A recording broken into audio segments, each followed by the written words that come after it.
Hello and welcome to Irreverent, the podcast where I promise you I'm not crazy, I'm not talking to a ghost. I swear it. You'll see. On this week's episode, we're going to talk about Agustin Canapino trying to murder people, a washed Mexican, the absolute travesty that is Detroit, something about Gateway, presumably, the French being excessively French, and DRS is finally dead. But without further ado, proof that I'm not completely crazy, at least not crazy enough to record myself talking to myself for an hour and a half. I'm your host this week, Eli, and I'm joined by my co-host, the very much real Levi. Please introduce yourself. I swear to God, if you do not talk in the next 5 seconds, I will make you a ghost. I really hope people can hear me and you're not just talking to yourself. Hi, I'm Eli's imaginary friend who he podcasts with. And I'm going to acknowledge last week's episode. No, I definitely exist. And if you listen to last week's episode and you heard me, which you can't, I introduced myself, so I'll reintroduce myself to the air. So Air, you've met me before, but everybody else for the first time, I'm Levi. Really quickly, I like motorsports, and Eli does too. And because no one else does, we're like, hey, we should start a podcast. Because apparently we're the only dudes in this area that like it, and Eli's like, sure. And I'm like, but I don't want to do the editing. And Eli's like, fine, I'll do it. And I'm like, okay, let's do it. So my entry into motorsports was the 2018 Daytona 500, if you want to know. Saw that race. The cars looked good. At that time, I was getting into cars a lot more.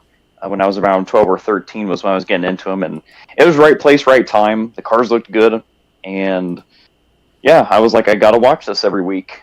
And ever since then, NASCAR has been my favorite motorsport to watch. But since then, I've gone into every other motorsport, like all the ones I can. There's F1, IndyCar.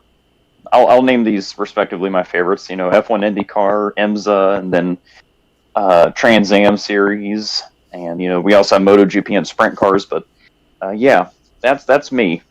I'm Levi. I'm Eli's not so imaginary friend anymore. So I look forward to part-time podcasting with you. I double-checked on my phone. You can be heard now. Yeah, and now if it doesn't get heard, we're just gonna have to quit the podcast because some unnatural force is against us. At that point, I do just start talking to myself. Not like I don't. Yeah, just talk to yourself and only do your own podcast. Without further ado, Alrighty.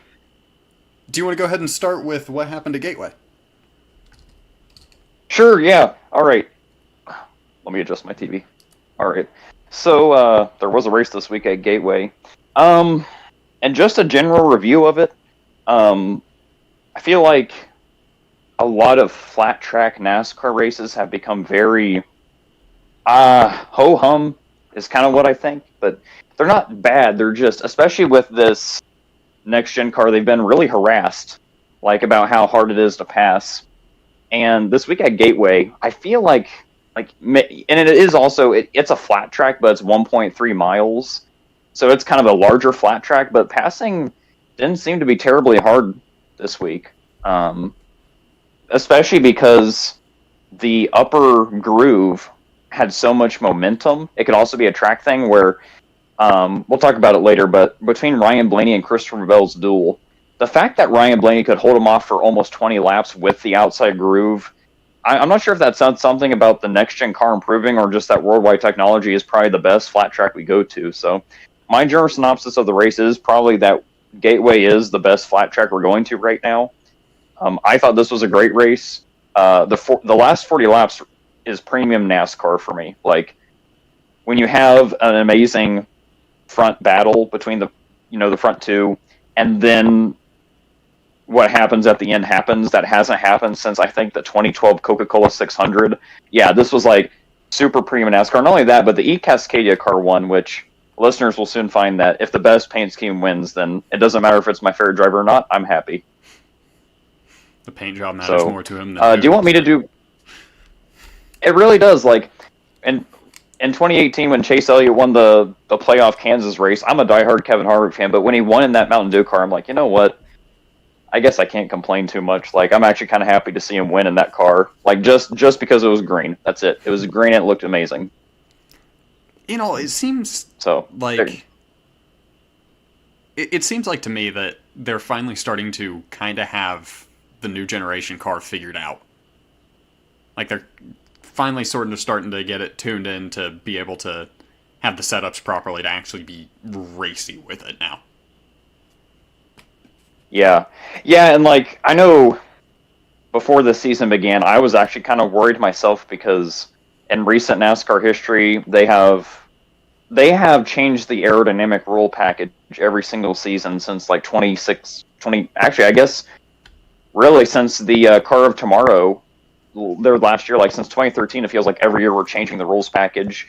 Or in some years, you're changing the rules package per race, like in 2019, which I love the 2019 season. But yeah, it was annoying when 1 week we'd have an 8-inch tall spoiler and a 4-inch splitter, and then the next week we're at a lower downforce track, or not a low downforce, but a lower speed track, and then all of a sudden, like, we're going to have a low downforce, high horsepower package. So, but yeah, like, when NASCAR introduced this new short track package this year for road courses and short tracks, like, they were like, hey, we took a few strokes out of the rear diffuser, we shrank the spoiler, so now we're cutting a ton of downforce out because that's what you guys wanted.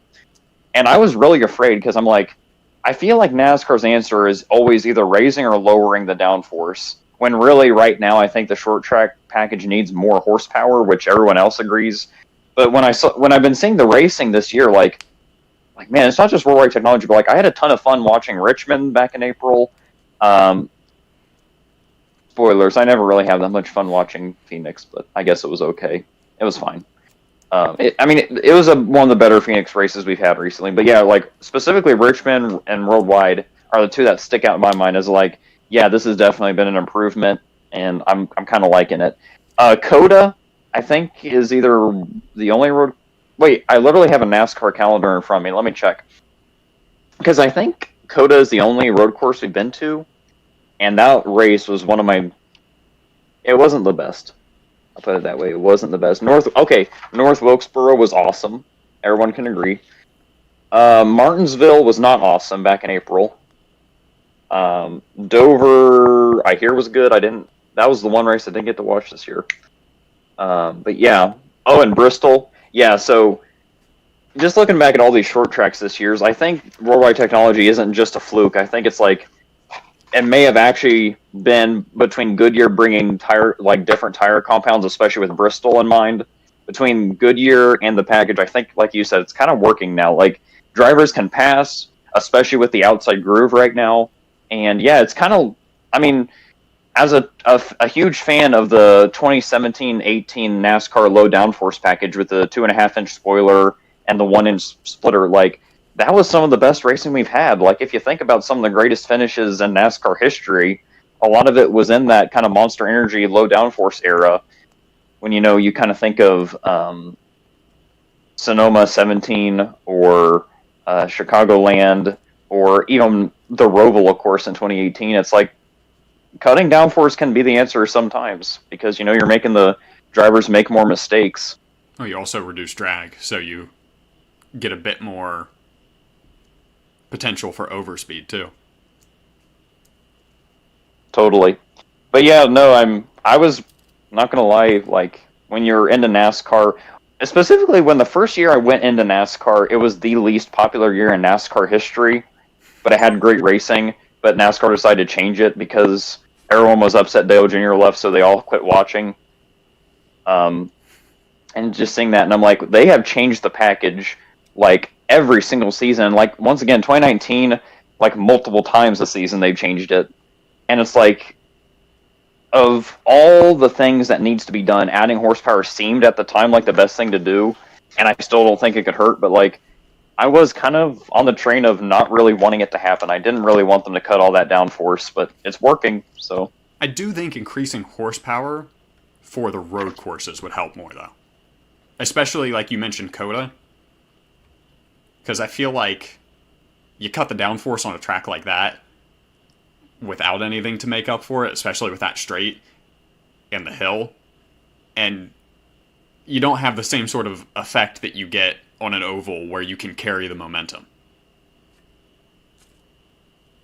Precisely. I mean, that was even with the 8-inch spoiler package I was talking about earlier. When NASCAR's made a huge spoiler on intermediates, it's always a momentum race. It is kind of like a restrictor plate, but you can't lose that. It takes a little skill too. It's like you can't lose that momentum, or you will lose spot after spot. And on a road course, you can't get any momentum. It's always being broken.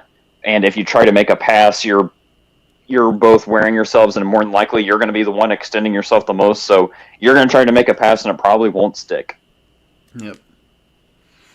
But now you mentioned the ending. I knew that this was uncommon. I didn't realize it had been that long since the leader ran out of fuel in the last lap like that. Yeah, and if I was a good podcaster, I totally would have done more research. But when I watch too much racing, guys. Like I do. Like I am the kind of crazy guy who, when you give him a few hours of free time, he's going to go on YouTube and watch an old race. And to my knowledge, I think, yeah, well, like when Dale Jr. ran out of fuel, that may have been the last time like the leader ran out of fuel coming to the checkered, and then someone behind him won, which, Kevin Harvick fandom intensifies. But just watching the highlights. Yeah, I mean, and also, sorry. Yeah, just watching the highlights of that, it's heartbreaking though. It's like you almost would have rather it be an engine failure, just because then at the very least there's no one to blame for it. Yeah, and like once again, so now that we're kind of talking about the ending of the race, like the race itself was quality. Some other contenders were definitely not Kyle Busch and Kyle Larson. But some other contenders all day, like Christopher Bell had the fastest car all day, and Penske guys, Michael McDowell, those are all kind of the cars to beat.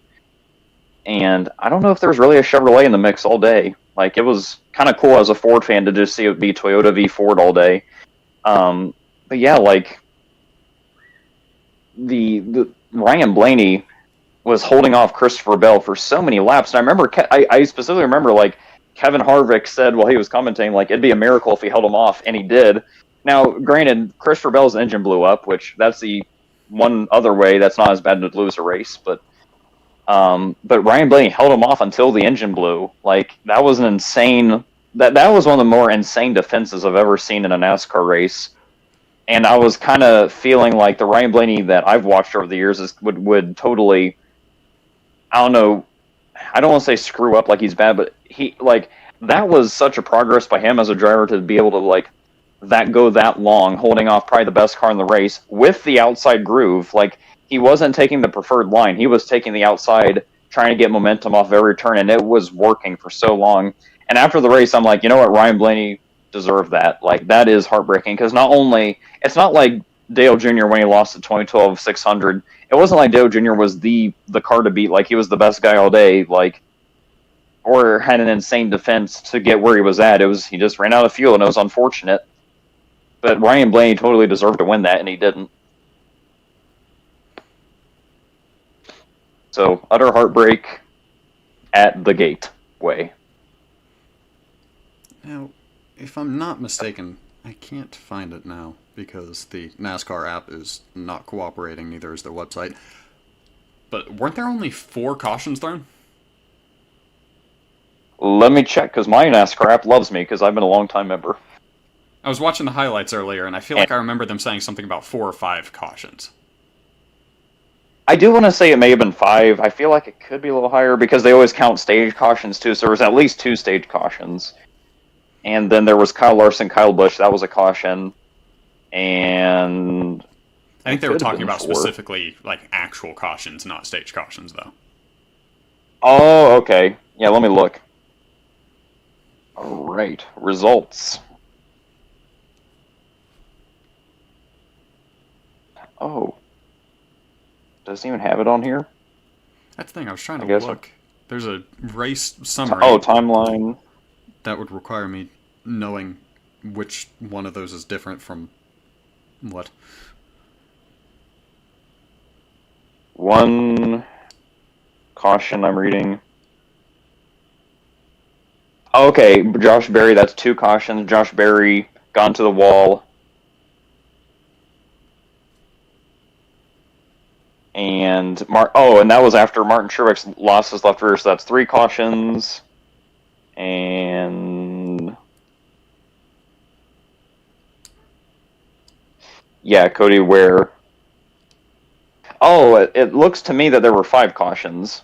So yeah, it was like on lap 4 was the first caution, so there was 5 cautions for incident. Okay. Yeah, I was just throwing me off because they also list everybody who pit under a caution in the timeline. Yeah. So. I forgot. It was really quick. It's kind of like Indy 500 vibes. Oh yeah, by the way, guys, we talked about that last week, but you won't hear my input on the Indy 500 because apparently I never did. You can. It's implied. But yes, yeah, no, listeners, I just want you to assume that you are listening to the best podcast in the world, and the last episode I was just absolutely cooking. Like, I was an unstoppable podcaster for at least 2 hours. He was the greatest co-host that has ever existed. I was about to say, like, you didn't hear my the microphone has guitar solo, and you were really missing out. Yeah, like, I was like kicking my little shoe up on my desk, playing the solo. My microphone was dripping with spit that I was absolutely covering over it. Like, yeah. It almost was a shame they missed all that. It really is. Alas. Oh, well. Well, maybe today's my opportunity to redeem myself. Listeners, I will get a guitar and I will try my best to spit. I will spit. Oh, if our guest jumps on later, he's got a guitar sitting around. I was about to say, like, if I'm not going to spit, our guest later, guys, spoilers, John Bellion is going to be on our podcast, and I don't even know how we got him on here, but... Don't even know who that is. Spoilers, yeah. Anyway. And you know what? I just thought about it, and I think exactly 3 listeners, potential listeners, may even know who I'm talking about. Let me rephrase 120% of our listeners. Oh no! I promise I included my mom in that metric, but also, like, I guess it would be better to introduce Isaac as 7-time or 5-time disc golf champion Jimmy Johnson. But no, whenever I was watching the highlights, it stood out to me because everybody always says that NASCAR is the series where everybody crashes and it's complete chaos and nothing but cautions. And it was 2 less than IndyCar had. Man, honestly, guys, I will give you the most unedited or unbiased approach to that question. I have watched too many NASCAR races where there wasn't a single caution. All right, like... Well, it got to the point that they started making them up. It got called out for it. It was that enough. It was that bad. I mean, guys, these are the 40 best stock car racers in the world, and take from that what you will, but none of us can drive as well as they do, and I'm just thinking, like, the first race I remember where there wasn't a single caution was the 2019 Pennzoil 400. Don't go back and watch it, because that's when NASCAR unveiled the 8-inch spoiler package, and it was not the best race. But, like, there wasn't a single caution. It was a perfect race.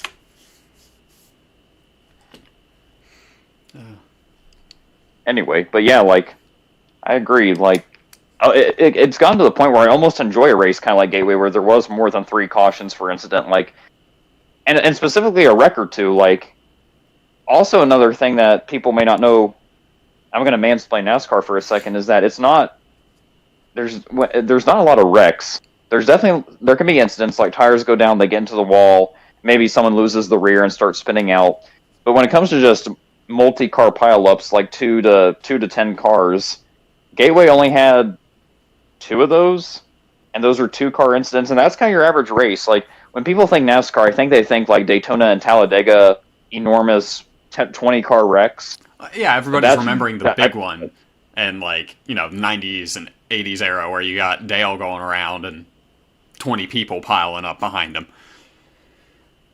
Yeah, or the Intro to the Cars movie where Lightning McQueen is just spitting. He's just dodging them all. But yeah, that happens 4 times a year at best. And honestly, there's been some races. I think the 2018 it was 1,000 bulbs 500. I think it was the Fall Talladega race.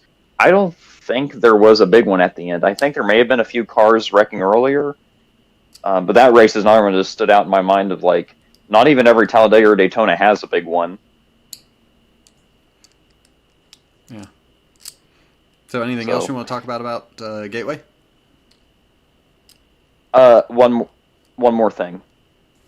Two more things, actually. The first one's really quick. First of all, I'm a Ford fan, and a fun stat is that Ford has won 3 times in the last 4 weeks. I was gonna say they're kind of cooking. And after season, not having it, they are, yeah, like honestly, like ever since Chevrolet signed Kyle Larson and Chase Elliott and William Byron have mature as drivers, Chevrolet has been aggravating.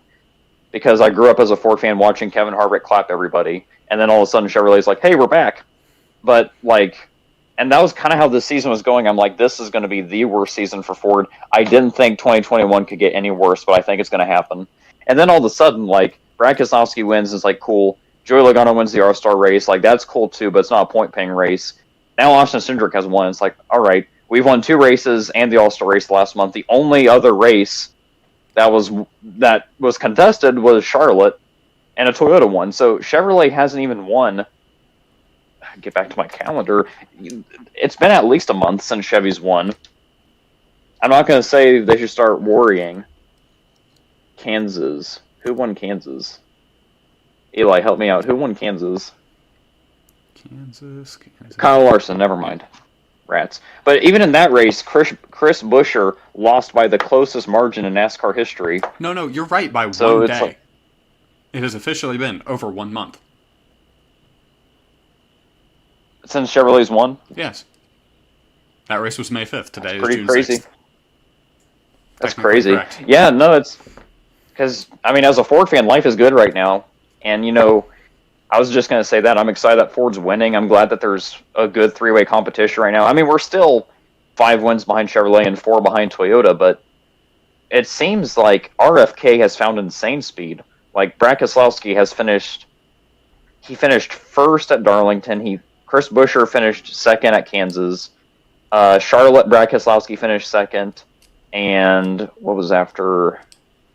Well, and then this past race, we have a Ford and winning, and I forget who's in second. But essentially, Ford has been everywhere, including Victory Lane lately. And it's I think Penske and RFK have found something and are sharing it with each other. Ford has definitely found the speed with those 2 teams. Michael McDowell won the pole for Keselowski. So you have to go to sixth to find a Chevy. It's insane. Yeah, because Gibbs has had speed since the beginning of the season, as well as 2311, RIP Jimmy Johnson, Legacy Motor Club. They're working on it. But, Toyota has had speed all season. Hendrick, but if you think about it, kind of Hendrick may be the only team that's had speed Chevrolet-wise this season. RCR has definitely not had it. Trackhouse has won at Atlanta, but other than that, they really haven't shown up much. And... trying to think of the other big Chevy teams, because we have RCR, we have Trackhouse, and Hendrick is really the only Chevrolet teams that's had speed. So now that Penske and RFK has obviously found speed, and even front row, we're going to Sonoma this week, and Michael McDowell is absolutely the best road course racer of the Fords. It's kind of man, I think we do have a battle, because when you put it in that perspective, where Hendrick has been the only Chevrolet team that's had speed this year, they've won 6 of the 7 for Chevy. It's kind of okay, now it's not going to be that hard. If Penske and RFK can keep finishing top 3, we're going to get wins, and it's going to be good. So I think that's what's exciting me, is that as a Ford fan who was literally getting pile driven into the ground the first 12 races of the year, to a point where I was honestly debating my fandom. It's will I watch a race the rest of the season? And at this point, now I have to watch it next week, because Michael McDowell is going to be a favorite. And looking at the Ford drivers, Austin Cindric is also a for real road racer. So it's kind of we have our options there. Unfortunately, Stewart Haas will not have speed this season. Oh, yeah. I guess I was the one who mostly talked about Stewart Haas. But yeah, guys, if anyone's going to find speed this year, it's going to be front row, RFK, and Penske, because we all know that if Stewart Haas didn't care the last 3 years, they're definitely not going to care this season. So that's their only hope. That's true enough. But no matter what, no matter who you support, it does, having an actual competition for it. Right? Like, I'm a diehard Red Yeah, Bull and fan like for F1, but last year was boring, and this year we've actually got a potential for a constructor fight. It just makes it better. now you see, I think that maybe the difference in NASCAR and F1 is that NASCAR has enough competition that if Ford won every single race of the season, I would be the happiest man alive. Because there's you know what? I will say, I think it's because there's less competition. Like in F1, there's 10 manufacturers, and if one team is miles away the best, you're going to have one Max Verstappen winning constantly. On the other hand, in NASCAR, if one manufacturer is better than everybody else, you could have like 10 different guys winning races still. It's just with the manufacturer you like. So it's kind of like, you go back to a 2018 or 2020 where it's like, yes, Kevin Harvick dominated, but like all the Penske guys had 3 wins, and then a few of Kevin's teammates had wins, and then here's a Wood Brothers car that had a win. It's like, I think that's the difference. I think when it's less manufacturers, I can more relish the fact that we're winning. Like if Brad Keselowski won every race this year, even though I wouldn't be the most unhappy guy, I would be like you. It's kind of like, well, what else do we do with our lives? But if Ford just wins the rest of the season, but if it's with 5 or 6 different drivers, I'll be very, very happy. And in my opinion, you still get a little bit boring. You don't want the other teams. You don't want the other manufacturers to start to feel like they're losing their investment. I agree, but the Chevrolet Ford rivalry is too strong. I want Toyota to stay, and I guess in my heart of hearts, I want Chevrolet to stay. But if we could just take like one season every 5 years and just pummel them all to the ground, I would love it. I mean, yeah, I loved last year happening just because it was hilarious to show Mercedes what actual domination was. But I'm also kind of glad that we've had a couple Ferraris win this year.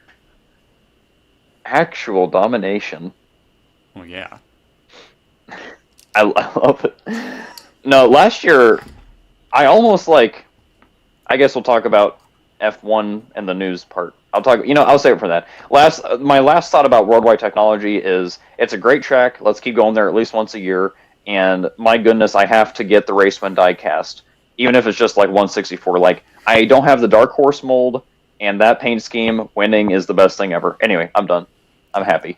And before we move on for NASCAR, I do also want to shout out one other thing. Shane Van Gisbergen won. Oh my gosh, we have to talk about that. I didn't actually get to talk about that. Watch the highlights or anything, but just felt like, deserved a mention. Yeah. We have some time, though. Like, if I can just take a few minutes and say, like... I was going to say, if you watch it, go ahead. Okay, I watched highlights. Is that good enough? Sure. I watched highlights. Okay. Time. You know what? And also, I won't commentate really on the race much, because I already forget where they raced. Portland International. Oh, that's right, Portland. But yeah, like, SVG, I think everyone knows, like, when it's going to be a win he gets in the Cup Series. Like, his first start in NASCAR history, he wins. Then he's shown he can win Xfinity equipment. And nowadays, an Xfinity car is so different from a Cup car, where I think when you start winning an Xfinity after you proved you can win a Cup car, I think that's all Trackhouse and Colleague Racing really need to get him in the Cup car, is say, hey, he's not a fluke. This man is probably the realest deal on road courses we have right now. Like, putting Shane Van Gisbergen in the Cup Series is not a bad idea to me. Even though, like, ovals, he still needs experience in ovals, because it's not. I don't think he needs experience driving an oval. I think he just needs experience knowing how to tell his crew chief how to set up the car for the oval. Like, tell his crew chief what he needs. I think that's the only thing he needs to improve on. Like, he can drive as good as any Cup driver right now, especially in road course racing, where I think if you gave him like a 1960 F1 car, he could still beat all the Cup cars without any downforce. He's that good at a road course. But like, I was gonna say, he is when it comes to racing, best road course racer in any division of NASCAR at the moment. Any division, but like, I remember last year's Indy road race. like they brought a couple guys in from that series, like Brody Kostecki and Kamui Kobayashi. And Kamui Kobayashi is an amazing racer, period. And they put both of them in cup cars, and somehow SVG was still better. Like SVG is just that good. Like and honestly, I don't think it's he knows how to drive it better than anybody else. Like he knows secret apexes. I think it's just years and years of experience, but also some people are just made to drive a clunky 3,400-pound stock car, and I think SVG is one of those guys who him and a stock car drive really well together on a road course, and he knows how to take care of the tires and the level of racecraft, the type of racecraft required versus a downforce driven open wheeler. It's a different mindset that you gotta have. And it's one that he already has developed on narrower, more technical tracks than he's racing on now. Yeah, and so it's like I'm excited. Like I'm really rooting for him to get into the Cup Series. And now since Stuart Haas is out, there's a charter right there for Trackhouse to get for SVG, like specifically for SVG. Like, hey, there's an open charter. Let's buy it. Let's dub it the 97. Give it to SVG. Done. He's in for the 2025 season, just as we hoped we would. Because there was like before this season, everyone's like, "All right, you're gonna get SVG in the Cup Series, but how? Like, someone's gonna have to sell a charter." And by golly, we have 4. Well, now we only have 3 open ones because of front row. But still, that's if you can put down the money, you can get SVG in next year. And like once again, winning this weekend proved that he is more than ready to go into Cup, specifically on road course racing. And as long as he takes the rest of the season and even next year to do an extra few Xfinity races to just develop his oval skills, he's going to be competitive. Not even just and that, I wouldn't be surprised if you go back to Charlotte from a few weeks ago, he finishes 15th, but that's from starting in 29th. Mm-hmm. Like, if I'm not mistaken, didn't he have a 3rd place finish on oval recently? I remember hearing something about that, but I do not remember where it was to actually be able to check. Yeah. And like I said, the NASCAR app is not being particularly cooperative. But all I have to say is, if you know if you've watched NBA from the 2010s, like, mama, there goes that man. Like, he's ready for Cup. Put him in a Cup car, he's ready for it. At the very least, even if he went for the road courses, if nothing else. Yeah, I was about to say, like, even if he didn't win this year in Xfinity, I would still be all in for him to drive a Cup car, because winning a Cup race, I get that there was maybe a lot of, I don't know, fortune involved with it or good crew chiefing, which there were, but when you're going up against the 40 best stock car drivers in the world, and many of those stock car drivers are wrecking in the rain, slipping and sliding, and you still emerge victorious, proving you were the best that day. It's like, he was ready then. Like, he is more than ready to drive a Cup car. So even if he doesn't win an Xfinity this year, I wouldn't be as on board, but I'd still say, all right, put him in a Cup car. But now I'm definitely like, yeah, put him in a Cup car. He's ready for it. Yeah. So, but that's, I think that's our final thoughts from the weekend is good race, glad Ford's winning, good looking car, and my goodness, put that man in a Cup car next year. Buy a charter, put him in a car. I will, honestly, since Kevin Harvick is retired, like, I've been rooting for Ryan Blaney, but it's kind of hard to, this is a horrible dig. I know Kevin Harvick wasn't the most stellar driver before he moved to Stuart Haas, but it is awful hard to root for a guy who never wins more than 3 times a year. 33 weekends every year, you're going to be in heartbreak. Imagine being a Leclerc fan, though. Well, at least we win. Anyway, poor Leclerc. All right, I think we should be done with NASCAR and get on to Augustine Canapino murdering people. Let's get on to the absolute garbage fire that is Detroit. Going from some actually decent racing to the most laps being led by the safety car. That's not even a joke. Whoa. They had to refuel it. Wait. I didn't catch that part. They had to go and refuel the safety car. that is ultimate embarrassment. You see, I already was thinking bad thoughts about Detroit after this, but now that you said that, like, how can it get worse than that? How So- can it get more embarrassing? For anyone who doesn't know, we were talking about what even is the official name? This race was so garbage I didn't even bother to look it up. Talking about IndyCar at Detroit, you know, the follow-up to the Indy 500, the race that makes or breaks their season, the one that is the thing that gives them all their money, where they have the most hype to build off of. And 47 out of 100 laps were behind a safety car. 47 out of 100 laps were under full course cautions. Because this track is narrow, has one overtaking zone, and that one overtaking zone is a double apex hairpin. And it's a 1 minute lap time. Anybody with a single brain cell could have told you that's not going to work. Now, this is a street course, so...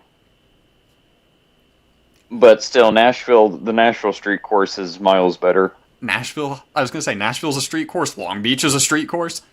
There are other street courses in IndyCar that are, you know, good. Oh! I totally forgot that Long Beach was a street course, and it's an amazing race. Yeah.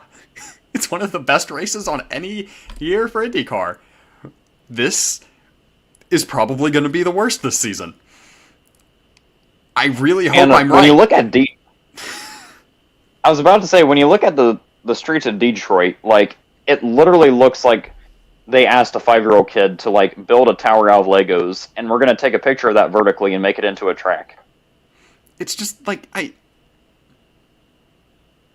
thing is, it's almost all 90-degree corners. There is zero personality to this track. Now, I have heard that apparently being there in person is kind of neat, because there are some unique things about it, such as the but that's also wonderful viewpoints that basically you can watch the race from the top of a parking garage, which doesn't sound luxurious, but apparently it's actually a great view. But I was going to interject and say they also said that about Monaco. This is a bit cheaper than Monaco. Detroit and Monaco are on a bit different levels of class. But they provide the same quality of racing. I don't know, this was better than Monaco. Oh no, because at least there was some safety car action. There was action. There were overtakes. They weren't great, but they existed. And I also suffered heartbreak. Wait, there was overtaking in Monaco? No, at Detroit. Oh. I'm so sorry. Also, I'm a Colton Herta fan. And, on any given weekend, one of 3 things is going to screw him. Either his team,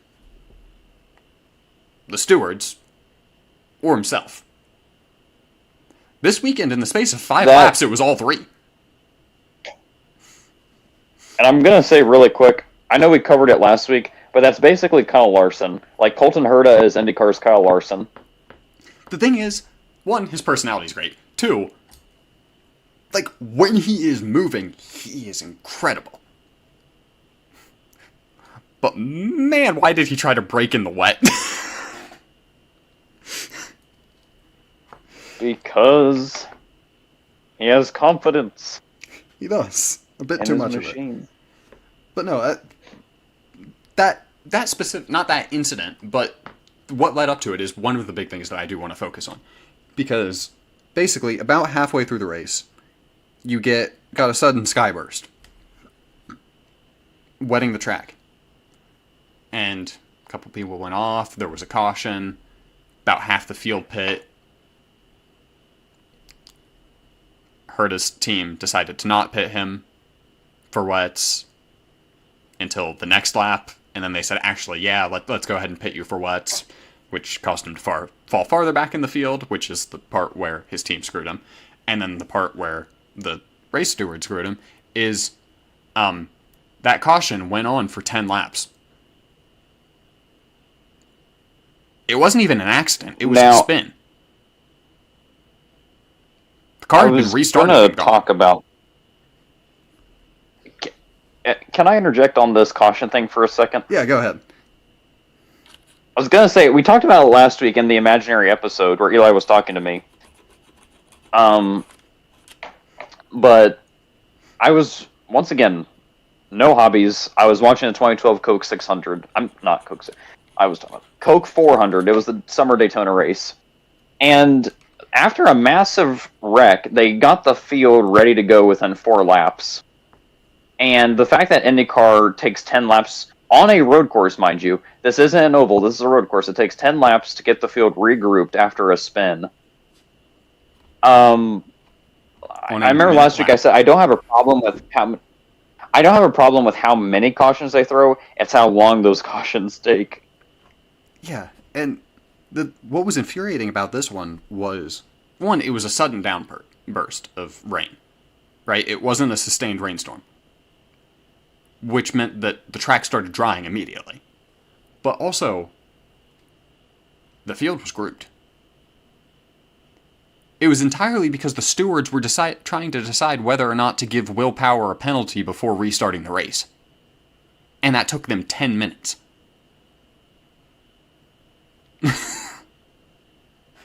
And so the result of that is the half of the field that pitted for wets, because it was the time for their pit cycle, they needed to refuel. They assumed that they were going to have to do some racing on the wet.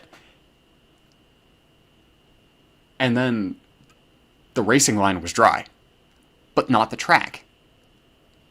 Which is then what leads to Herta getting overambitious offline. Because pretty much everyone at the very end of that caution pits Max for slicks. And he gets overambitious, tries to go for a pass because he had the pace. And he was getting frustrated. But anything off the main line was still wet. And he goes into the runoff and then gets stuck, I think, in a divot from a manhole cover. I don't know. It seemed like his diff was completely unlocked. But that's whatever. But yeah, it was just sloppy stewarding. It wasn't even anything. There was no technical reason behind it, and they weren't even giving any information. It wasn't until everyone started complaining, the teams started asking questions about why this was taking so long, that finally they were like, "Oh, we're trying to decide the field order before we go racing again."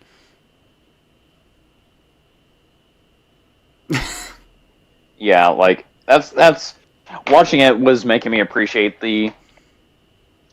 how good the stewarding is. Because once again, going back to the sport that gets dumped the most, but NASCAR, and you know what, F1 too, there are good examples of a spin doesn't have to last that long, or even if it's stewarding, it can be decided during the race. You don't have to decide whether someone gets a penalty during the caution. Like, does it help? Matters maybe a little more, I guess. But do they have to pause the races so person X can get on pit road? No, they can do that during the race, especially on a road course. Like, it's not like you're on a high-speed oval and have to wave to let everyone give you the bottom to get on the pit road. But yeah, you can get on the road course and serve your penalty. So I agree. Like, it's sloppy stewarding, and they can totally use some help. And I just appreciate F1 and NASCAR for really, really good stewarding. Yeah, that's my biggest thing, is it's like F1, rather famously, the stewards do not always get the right call. But the thing is, they understand that it's more important to have a good enough call and get us back to racing than it is to waste the entire race to get the perfect call. And yeah, a 10-lap caution, when it's a 100-lap race, like, you are taking a tenth of the race to just, a tenth of the race be slow at your job. A tenth of the race to decide whether or not to give Will Power the replays penalty, which he could have been given after the race. Yeah, so it's just, when I do not work anything motorsports besides doing this podcast no one listens to and having a danky magnetic track, but I don't know, it's just when you compare it to others, is there really an excuse to have that bad of a or that long of a caution period when once again a NASCAR on a short oval track can get the field going within 5 laps after a wreck, and you are on a road course which takes twice as long to do a lap around, and you are still just kind of like sitting on your poop chairs, not doing anything. Yeah, it was just... This was bad enough that the drivers are calling to go back to Belle Isle. Belle Isle did not produce incredible racing. But it's better than this. Yeah, and I mean, I'm not old enough to remember Belle Isle, and I have never watched an old race there, and honestly, I don't even know. I didn't even know what Belle Isle was until I just Googled it now because I've never heard of it. It was a track they raced on Oh, a couple of years ago. Oh, never mind. All right, guys. IMSA races there too. So Raced there. I was about to say I didn't. It's kind of like when they call Roadwide Technology Gateway Motorsports Park. It's like I don't know it by that. I know Belle Isle by the Detroit Grand Prix because I forgot. Like the first few years I was getting into IndyCar, like I was going because the Detroit Grand Prix was never televised like other races were, and I totally forgot. Yeah, this is the track I remember as a kid looking at, like on track maps and stuff, seeing the race for the weekend. Yeah, no, okay, I get it. No, I would totally like.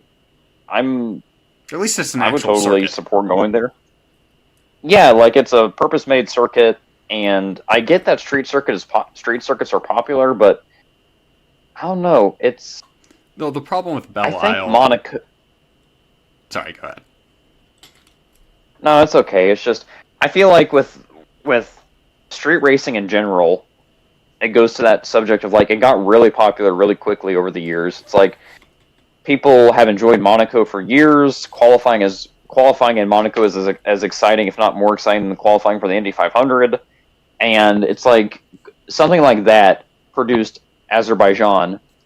And when Azerbaijan was exciting, people were like, "Oh my gosh, I think street circuit is just the way to go for road course racing." Like we need more street circuits, guys, because and you also said like Long Beach has been awesome for years, and people were like, "You know what? Let's just make a lot of street circuits. Let's add a lot of street circuits. Let's go to the Middle East and make a really fast street circuit." That's a little dangerous here and there, but they're fixing that. Let's go to Detroit, make a street circuit. Let's go to Miami and make a street circuit. It's just like, I think it's just anything in life where it gets popular and it starts to get diluted. Where I feel like a Monaco is always going to be a Monaco, even if the cars aren't as great now. It used to be really good, and no street is quite like Monaco where it's so twisty and curvy. It's a unique street. Or you have an Azerbaijan, which I feel like a lot of people have grown on because like the 9-degree turns are a little monotonous, but then you get into the castle section, it turns into a really technical course and really cool. But yeah, like when you have a lot of cookie cutter road course races, which cookie cutter is usually reserved for ovals, but when you have street circuit after street circuit, and a lot of it is just a lot of 90-degree turns, it's like, okay, do we really need this? Or can we go back to a purpose-built course with that sport in mind? Like, that's why I kind of want to go back to Sepang, and I like Shanghai, and I still love Bahrain, is because, yes, I get the term Tilkedrome is a thing, but Herman Tilke designed these tracks to be raced on with F1 cars, and especially Sepang is just a beautiful track. And so you get to Detroit, and I 100%, like, I am always going to be on the side of, I love street circuits, but on the debate of whether we should go purpose-built or street circuit, always go purpose-built, because that's the thing. It's there because, like, when they made Watkins Glen, they made it for the Trans Am Series and NASCAR, and that's why IndyCar doesn't go there, is because Mega doesn't suit an IndyCar as well. So that's the thing. Like, you want to go to the tracks that were made for your car. Yeah. It's just like, this track is here. It's where it is, literally because it's in front of the Chevy World headquarters. That's the only reason that it's there. That's the only reason it's staying there. Belle Isle got dropped for local politics reasons. The locals... Yeah, I don't know any of that, honestly. I don't know all the details, but it's like a park community thing throughout the year. But for like a month in summer between IMSA and IndyCar, it would be shut down to the public, and they were wanting it back, so that's why that failed. But here's my thinking. If you're wanting to build off of... Like, this race is supposed to be the follow-up to the Indy 500. IndyCar is trying to rebuild its audience after the split. Trying to, get people interested, get people excited. Now, I saw some people saying go back to the Michigan Speedway, whatever it's called. Don't remember off the top of my head. Which, no. What are they called? Ow. I cannot remember. Super Speedways. Back-to-back is no. Not opposed to it coming back on the calendar. Having it back-to-back with the Indy 500, though, no.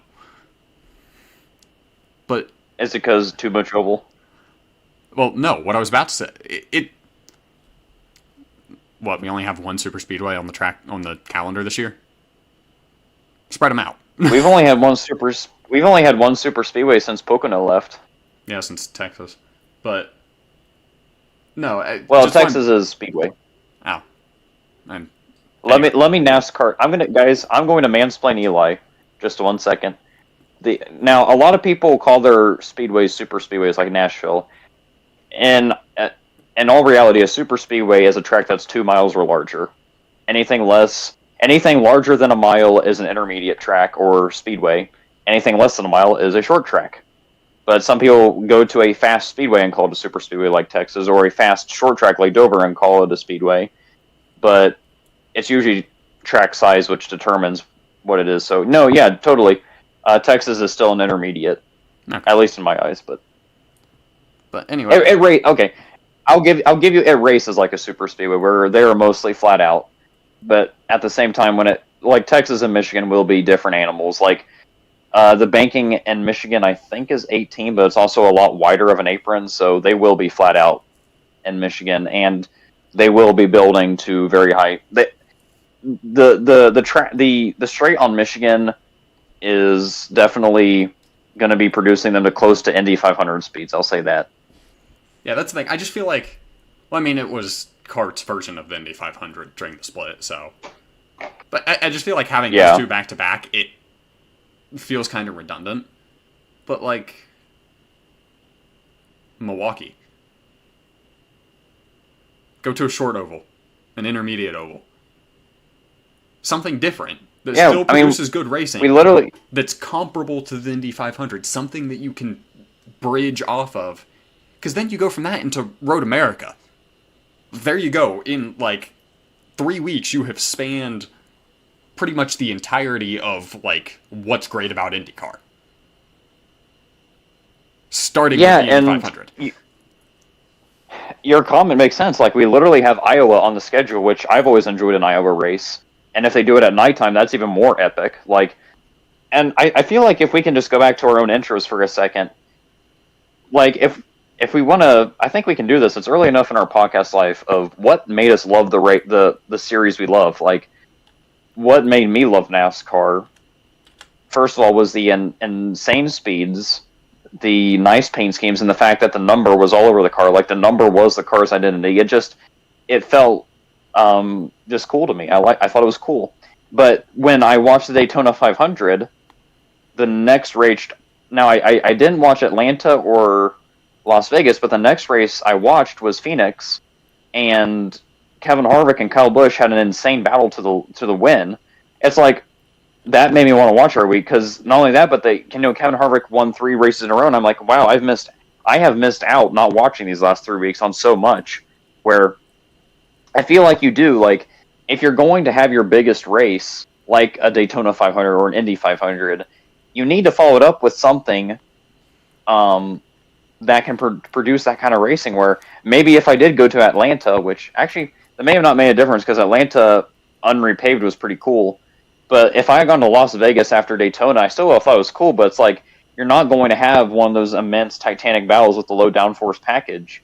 When you go off your biggest race, obviously you want to go to a track where you're pretty darn well guaranteed to have a good race.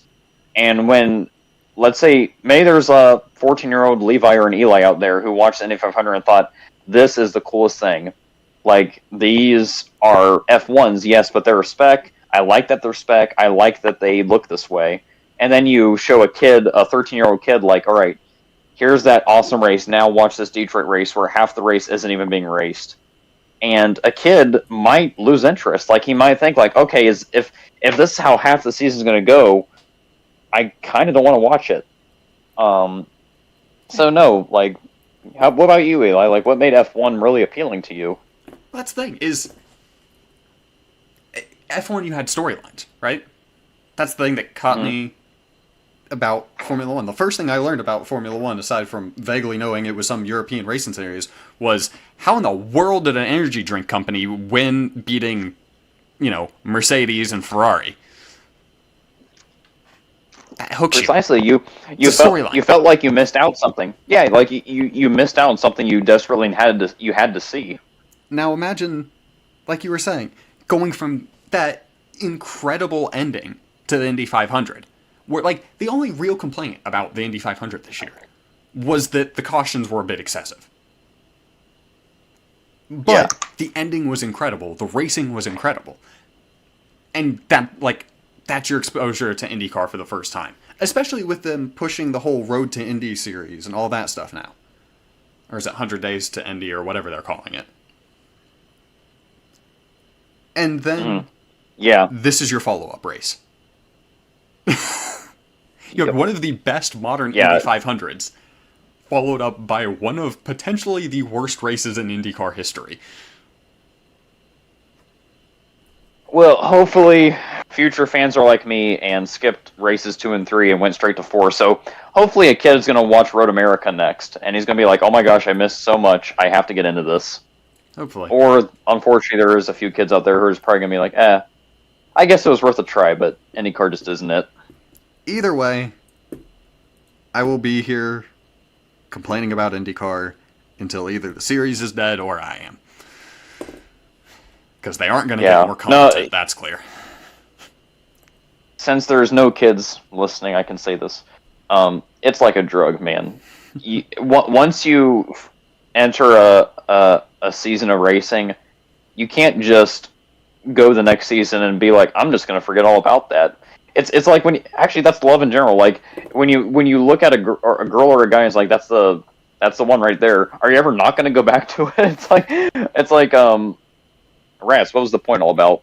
Oh yeah, but like, is bad racing going to draw either of us away from the series? No, because we know there's good racing out there. It's just it's not good right now. So no, we are hopelessly addicted to this right now, but we're just hoping that some kids aren't. We complain because we love it. We hate what we love, and that's when you know you've hit the highest level of your hobby. Yep. And then you start a podcast to complain about it. I guess, it all makes sense now. It's like, why did we start a podcast? Well, we both hate what we love, and now we have to talk about why we hate what we love and how it affects us personally. Another bit of IndyCar news. This one slightly more optimistic, and this was something that just dropped earlier today, is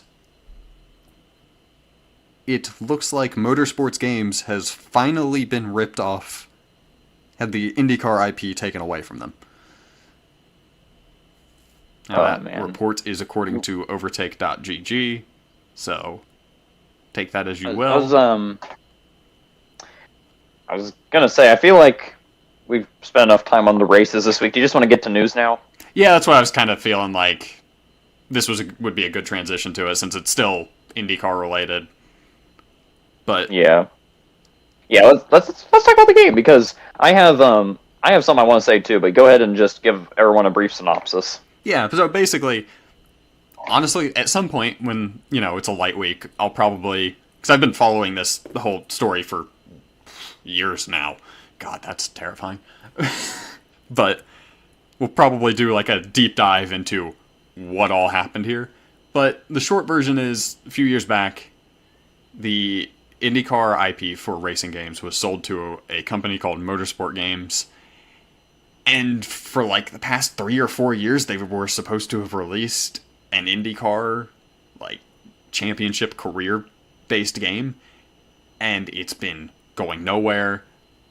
They've been going radio silent. There's been rumors about bankruptcy, all sorts of, like, kind of shady dealings, and a lot of sketchy stuff going on behind the scenes with some of the upper management and ownership of the company. And at one point, this resulted in everything except for the chassis for iRacing getting removed. All of the liveries and team names and all that stuff. Those are back now, as far as I'm aware. But as of today,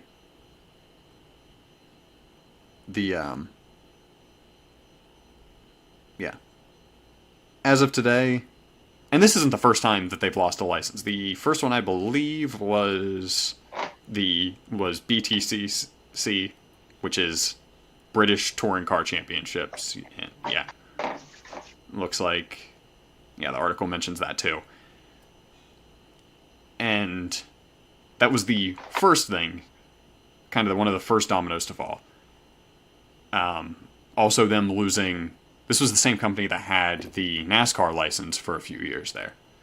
And they lost that as well to, is it Monster Games? The company behind iRacing. But yeah, we gotta talk about that. Yeah. But, yeah, basically, their recent report has basically shown that all of it has been handed over. All of the IP rights and everything has been turned back over to IndyCar. So, and it looks like also the assets and what development work has been done has also been given over to them. So they'll be able to shop it out to other developers, and hopefully we'll get a good IndyCar game. Because I know that part of this whole saga was, there's a company called Resia Studios, I think that's how you pronounce it there, but who makes a game called Automobilista 2. And they were going to add a modern version of the IndyCar chassis. A derivative, like a facsimile of it. And there for a second, it looked like they might have had the opportunity to be able to get this, but then it kind of went nowhere, and then it actually ended up being that they were actually asked to make their version of it even more distinct. So, don't know what's going on with that, especially because that company actually does have a relationship with Penske Entertainment, because they have IMS in the game, and that's a recent thing, it's laser scanned and everything. But hopefully maybe them, or Monster Games, or heck, at this point I'd take Codemasters getting the license. Just about anyone would be better than Motorsport. Man. Yeah. Hey, fill me some space real quick, Eli. Do you want me to talk about the Capitino Porsche situation? Absolutely, yeah. Yeah, no, it's okay, guys. I'm just having problems with 5-time disc golf champion Jimmy Johnson. I think he might be busy. Keep talking, Eli. All right, well, time for the part that if it gets to a certain portion of the internet will get us death threats. So, something that I failed to mention in the Detroit recap is, at one point, Theo Porsche, F2 champion, good guy, good racer, now taking over the extra seat for McLaren for the rest of the season, got into a tangle up with a certain Argentinian, whose fan base has been known to harass and send death threats to anybody who so much as comes within 3 inches of him on track.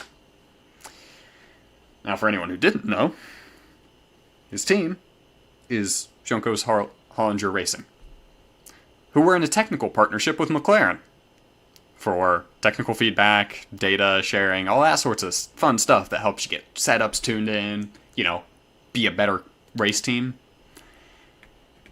And originally, JHR and McLaren released a joint statement condemning the harassment. as did Theo. Augustine deflected and gaslit people about it, claiming that he hadn't seen any evidence of it, and that, in fact, he was actually the one being harassed, and that it was unjust and unfair. So, interesting thing came out. Turns out, before any statement was said, Pourchaire had actually shared the DMs with both teams and drivers involved.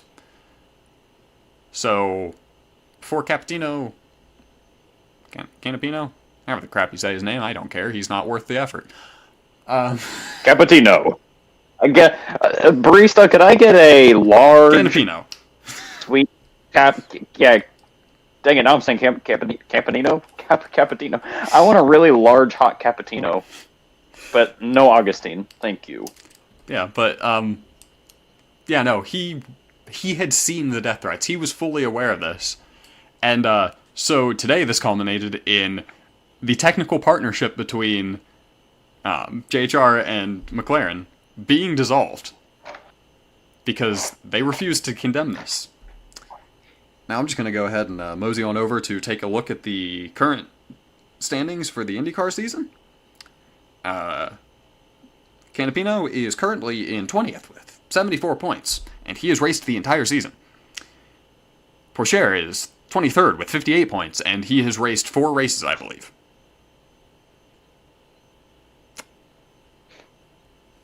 If I was bad, I would be mad too. All I'm saying is,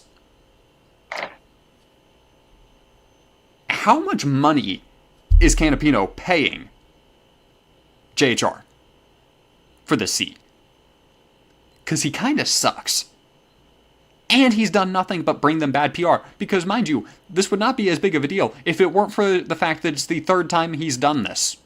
His fans have done this. And mind you, he can't just be absolved of like, oh, it's just fans. No, he is actively liking these tweets. He is actively sharing them. As is his wife. They're actively stoking these flames. He did this last year with his then teammate, Callum Ilott, who also got dragged back into this. Somehow. He's not even racing this year. He's over in WEC. And then he also got dragged into this with his now teammate, Grosjean. There is no way he is worth Who also keeping. is garbage. I mean, Grosjean's a hothead, but at least he's entertaining. An entertaining French hothead. Hey, let's get on to Alpine. Let's get on to the most French thing to happen ever. Yeah, do we have to speak in accents, first of all? The funny thing is I actually do know a tiny amount of French, but no. And before we get into this segment, I think 5-time champion Jimmy Johnson has to get back to managing things at Legacy, but a representative is going to fill in for 5-time champion Jimmy Johnson, and he would like an invite to our room, so I will send you the info, Eli, but we will have a guest segment tonight. Oh boy. It's even more concerning that I don't know who it is, because that means I don't know what the segment's going to be. No, it's another 5-time disc golf champion. But this is, oh man, what's his name? How do I introduce him? You see, this is the problem with appearances. I have to think of their celebrity look-alike. Oh, we can just do Blake Shelton. Yeah, it's going to be 5-time disc golf champion Blake Shelton will be joining us for the guest segment tonight. Shoot me their info and I will send the server invite. And, yeah, we'll work on this. While I'm texting, can I fill some space really quick and give a quick opinion on motorsports games before we get on to Alpine? Yeah. Actually, I don't have his number. Do you want to? You should have privileges to send him an invite. Too. I I trust your PC skills. I'll just send you his number. I'm just gonna say, or I can just text you the invite if you just send him that link. Oh, okay. Yeah, do that. Guys, this is why Eli edits.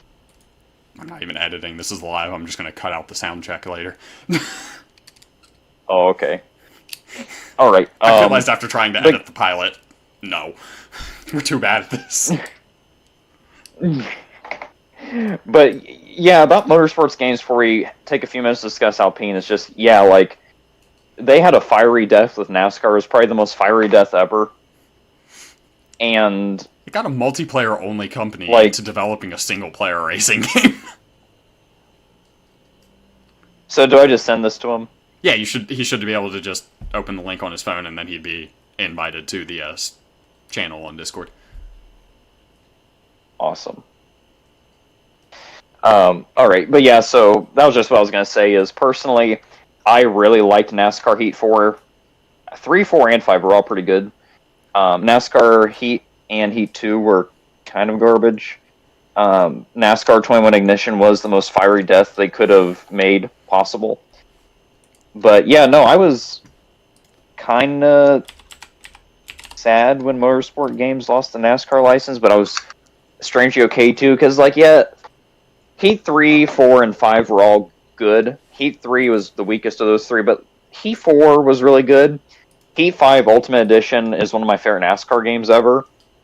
But the problem with it was the engine. Like, when people say, hey, I want a motorsports game, hey, get it? When they say they want a game to represent their motorsport, they usually want...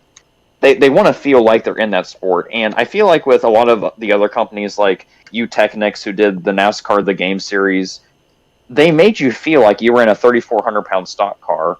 And a lot of games are able to do that. And motorsports games, the gameplay was a ton of fun, and the features were a ton of fun, but they didn't make you feel like you were in a stock car. You may as well have been in any sort of GT car. Like, it didn't, the handling didn't feel great. So I love NASCAR Heat 5. I can actually give some insight into why that is. Basically, the way motorsport games got started is they bought up a company called Studio 397, who is the company that's responsible for the R Factor games. Which meant they got one of the most detailed simulation engines that they were free to use however they wanted. But it is a sim. Like, the simulation engine is what a lot of race teams and like car companies, simulators, is built off of. They're modified versions of the same engine. But when you try to... It's not built to be brought into a more casual, more arcadey version for a wider audience. It's made for a very dedicated, very hardcore, I've got the, extruded aluminum, direct drive wheel sim racer. Mm-hmm. So, yeah, when you couple that with the fact that the teams behind it weren't given a lot of time or any amount of budget, what you end up with is the easiest way to simplify and ease up the handling is lighten the cars, increase their grip. Yep. So, but yeah, that's just what I had to say about motorsports games is, I like the games, but it will be nice to get a more arcadey, a sim-cadey approach, because NASCAR The Game series was one of my favorites, because it felt like I was there. Like, it felt like I was driving the stock car, and I felt the weight of the car when I was driving it. And yeah, the Heat series just didn't do it. And I haven't played Ignition, but I hear that was, once again, the most fieriest of deaths a gaming company could have. So, goodbye, Motorsport Games. Thank you for Heat 3, 4, and 5. But, yeah, on to the next one. You will not be missed. And speaking of on the next one, actually, cut this out, but he says it's not letting him log in. Oh, well. People who listen to that, pretend like you didn't listen to that. but our special guest is having issues because I think 5-time champion Jimmy Johnson is trying to prevent him from getting on, but no, he can't log in right now. What's it say? Like, is it giving him a specific error, or... I think what's happening is, in Jurassic Park when Nedry or Samuel L. Jackson tries to hack into Nedry's computer, and it's just a picture of Nedry pops up and says, that's not the magic word. I think that's what's happening, but it's just Isaac's face popping up on his screen.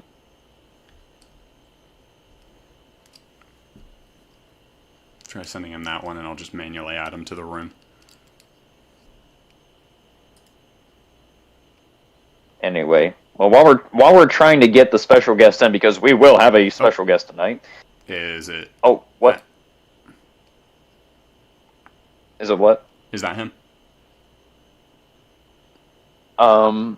Just joined at 7:44. 7:44. I say shoot him a message asking Should be. if you're in. I mean, there shouldn't be. I mean, I think we're... Guys, we're such a popular podcast that we always have to ask people if that's them, because people always try to hack into our podcast because we're just that popular. I mean, the other person has occasionally tried to jump in on accident before, too. Why is it not letting me add him to the call? Not call, but... Oh, Zach says it's him. Let him in. Alright. Guys, before we let our special guest in, can I explain Eli 5 really quick, Eli? Sure. Alright, while Eli's doing the tech stuff, Eli 5, now on to our guest. So I guess we'll talk about Alpine in a second. Or maybe we'll not all. It's French. We'll just leave it where it is. But more important, people give us their time, and that's the important part. So Eli 5, we can't take the credit for it. 5-time disc golf champion Jimmy Johnson should be able to join the server now. Gave us the idea. Alright, I'll text him.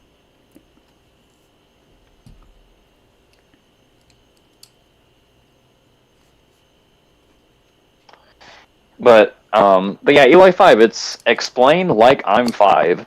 So the point of this guest segment, which we want to have every week, we hope that people join us every week, is that we're going to... Oh yeah, that's him. We're going to invite people like 5-time disc golf champion Blake Shelton, and we're going to have him on here. And these hopefully are people who have a question they need us to mansplain to them. So we're going to explain it like they're 5 in 5 minutes or less. Hopefully we have Eli here with us to mansplain it to them. And if I'm not here, then I don't think this gets recorded. I'd be impressed if you do a podcast without me. No, I always podcast without you. I have the secret text thread with myself, and we always debate whether or not to let you in. Oh, so you do what I did last week. 5-time disc golf. Yeah, no, and that's the goal of the podcast, is just to alienate and mansplain to each other as much as possible. There's a lot of crying, yelling, and screaming, but we love each other. We promise. 5-time disc golf champion Blake Shelton, can you hear us? Yeah, I can hear you. Oh, it's Blake Shelton! All right, guys, that's it. We're officially in Eli 5. Let me set the timer. Zach, this is live, and people exactly 0 because no one cares about us are listening. Technically, so no it's pressure. 1 because I pulled up on my phone to check audio. Oh, okay. So Eli's phone is the only one listening to you, which you'll get used to it. No one cares about us. Thank you, first of all, so much for your time, my guy. Like, you're busy, releasing a new album, beating Paul Macbeth at disc golf. It's a pretty busy life. So, guys, like let's give a hand for Blake Shelton right here. Congratulations. But before we ask Blake Shelton this very important question, go ahead and introduce yourself. Like, tell us a little bit about you. Yeah, my name's Blake Shelton. I'm world disc golf champion. I beat Paul Macbeth all the time. We're great training stuff. Oh, wow. Yeah, so, guys, he is the real deal. We're not lying. So, Blake Shelton, thank you for introducing yourself. First time on the podcast. You are always going to live with the fact you are our first guest on this podcast. Can you believe that? All right. That's wonderful. Mention a Sarah album. Yeah. No, he's getting pretty emotional, guys. All right. So, Eli, it's all on you, bud. Yep. Zach, you have a question about... Wait, what? I was just going to say. I was just going to say what you were about to say.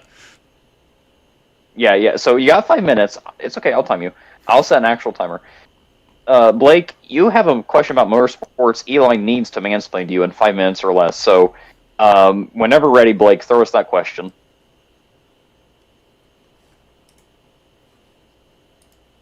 Let's see. Do you like are V16s in motorsports and racing? All right, 5 minutes. Go. I want to say that in the early days of Grand Prix racing, there actually were a few V16s. I want to say Bentley was one of the early ones, if I'm remembering correctly. How do you feel about that? Do you like V16? I mean, look, we'll end up getting into that later because we're going to be discussing the new Formula One regulations, but as far as I'm concerned,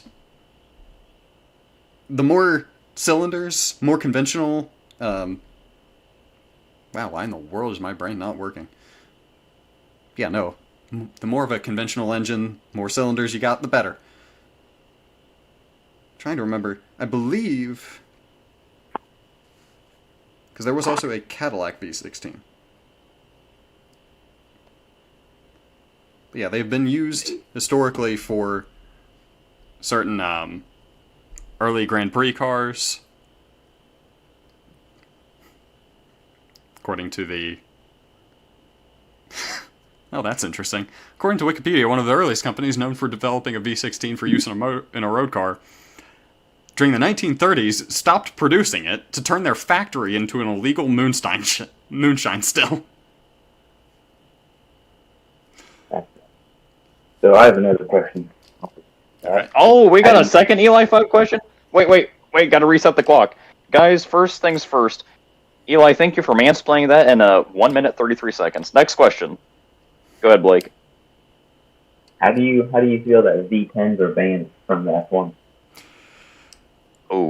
Oh. Honestly, I'm more of a V8 no. guy. Just because that's the era whenever I really got into F1. But my opinion, honestly, on what the engine regulations for Formula 1 should be is frankly that it should be more similar to how WEC is, with you got a power output, and it's got to be, a sustainable fuel source. Whether that's gas-powered V8, V10, V12, flat 6, hybrid, electric, whatever you want to do. Turbo, naturally aspirated. Go wild. You meet the power requirements, you can fit it in the car, you're good to go. Because that's what develops us the most interesting engines. I mean, some of the best racing ever was back when you had the early turbos coming onto the grid versus the tried and tested V8s and V10s that were around back then. It gave a diversity, different engines suited different tracks better. Some tracks, the turbo lag would absolutely kill you. Other tracks, being able to have that extra power when you needed it, being able to control it, ride it on the knife's edge, gave you that advantage, gave you the edge. And it produced some of the greatest races in history. And that's some of what we're kind of missing in Formula 1. It now is just kind of like, whoever nails the engine regulations, they have an advantage for the next 4 years. And then the regulations change again. So yeah, bring back V10s, bring back V8s. Heck, put in a, 4-cylinder hybrid. Let Toyota run that stupid 100 horsepower per cylinder turbocharged 3-cylinder they've got in that Corolla. Let's get weird with it.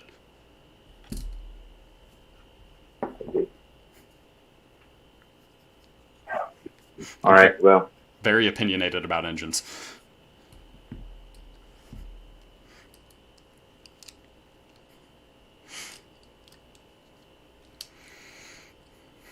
So does that answer your question? Yep. That answered it. All right, guys. Blake Shelton's got to write a new album. All right. Appreciate your contribution. Thank you for coming on to the Eli 5 segment. You're welcome. All right. Peace out. See it.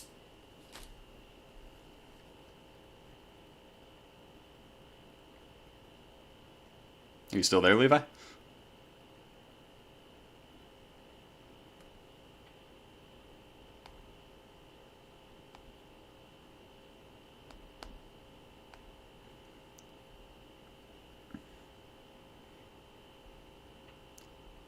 All right, since it would seem my co-host has turned into a ghost again, I suppose I'll go ahead and move on to the French being extraordinarily French.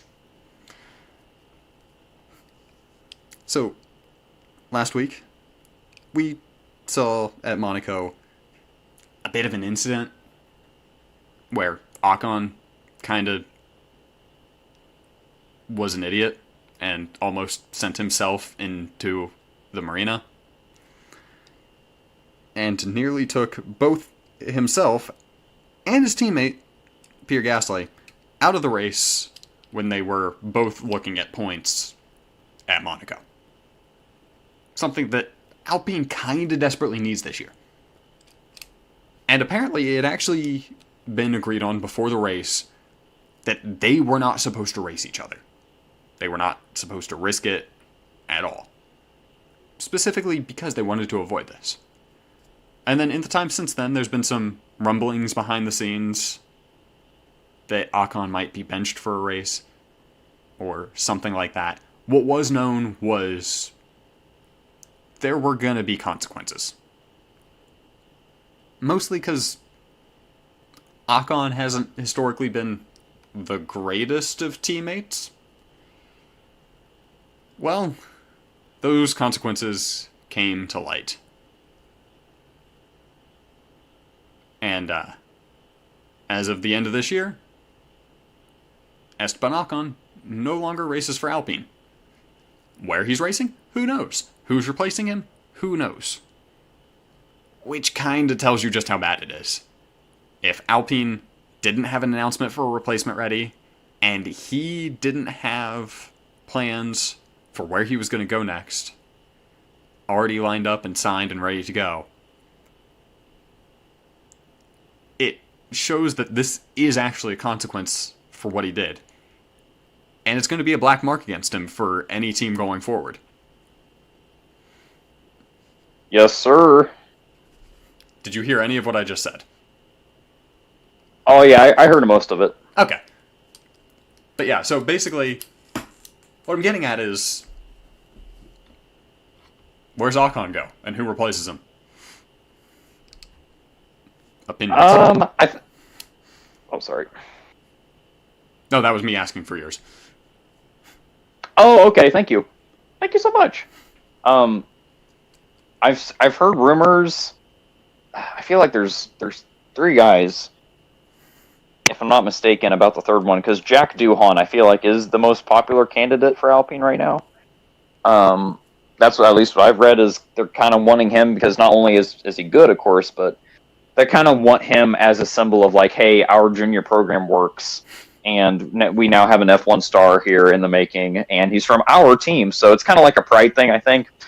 I know number two, of course, I think everyone's either one or two pick is Carlos Sainz. He's raced there before in 2017, right? 16? Was it 17 or 18? I know. Oh, wait. He went from... no, it was 17 and 18. It was 18, yeah, 17 and 18. Yeah. Yeah, he switched mid-season from Toro Rosso to them. And I forget all the details, but yeah. Yeah, so I think that's why he's the number two pick, is he still hasn't confirmed anything, and he's already been there before. So we're going to talk about my favorite next? Because there's one name you've not mentioned. I'm not done talking. I have to make up for my quota because I was out for a second. But the last pick was Rats. Oh, Fernando Alonso. I mean, Valtteri Bottas. Oh, really? That's who you think is the third choice? Oh no, that's an article I read on F1 actually. Was Valtteri Bottas was kind of in the mix a bit there, and I forget why they put him in the mix. Because it's not even like a Mercedes-powered car, but like, I could have even been reading wrong. He may be the one for Haas or something, but yeah, it's mainly Jack Doohan and Carlos Sainz, and honestly, I don't really have a number one pick right now. I think either would be good. I think they would probably. Oh, Mick Schumacher. There you he go. was the third one. Mick Schumacher. Oh my gosh. All right. Actually, you know I what, Eli? assumed that was the third one that you were saying, because that's the person that I want to see. So I was like, oh yeah, you're going to mention my guy. And then you're just like, Valtteri Bottas. And I'm like, I mean, I like him. But like... No, totally. He had to have been the Haas pick then. But yeah, no. The three of those most likely, though, to me, is Jack Doohan. Because, I mean, F1 never does anything we like. We all want Mick Schumacher in the car. They're not going to do it. They're probably going to put Jack Doohan in there. I'm expecting Doohan. They're going to be running him in the FP1 session this weekend, and presumably they'll have him run the other test session later in the season too. So, wouldn't surprise me if it was him. What also wouldn't surprise me though is if they brought Mick in for next year, because it's the last year of this regulation cycle. He has experience with it. Saw how just to see how he did. Yeah, and then depending. That's a good point to think of that.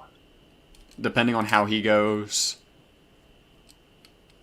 keep him or give Jack the seat in 26. Yeah, and also what Jack Doohan doesn't have is an Uncle Ralph to help get him a good word in. Yeah. I feel like that kind of works for Mick, is having Uncle Ralph hype him up a lot. Well, Mick is also on their WEC team. Not that that's doing gangbusters either, but, you know. Yeah, and it's hard because Mick has never been able to really showcase himself, but he's an F2 champion. He was always good in whatever he raced at. It's like he's doing probably has a. It's just that the Alpine is crap. I think when people saw Mick, they're like, he's not another Verstappen. It's not like he's Kimi Antonelli right now. He's just a solid driver. He's like a Carlos Sainz to me. And he's like but look how the end demand Carlos Sainz sort of is. thing. Yeah. Yeah, but Carlos Sainz are wanted though. Like, people want their driver too to be like a Mick Schumacher. Like, yes, Mick may not lead your team, but who's to say? Because people probably said that about Jenson Button when he was coming up too. People probably said that about Jenson Button. I don't know who else, but like he doesn't always have to be a Kimi Antonelli, a Verstappen, a Hamilton who is coming up, who's having a huge rise through the ranks. It's just sometimes the good driver is just kind of they're already driving and not the best equipment, but he's proven he can do it. Yes, totally. But yeah, there's so many examples. It doesn't have to be the guy absolutely sending fire through his rear tires every time he gets in a car. Sometimes a good driver can be the one who can deliver like top fives every race, like a Carlos Sainz. Yeah. I honestly, I think it's more likely to be between Doohan and Schumacher. Yeah, definitely. I don't know where Sainz is going to end up. Honestly, I feel like we've narrowed a gap a bit. It's just are those, that's three good options though to me. Like, I don't think Mercedes is as good of an option anymore as maybe they were in 2022 or 3. Like, Mercedes is no longer that giant. But it's kind of sad, though, because Ferrari is trending so upwards that probably as soon as Carlos leaves, it's probably going to be where he could have had the car to win the world title.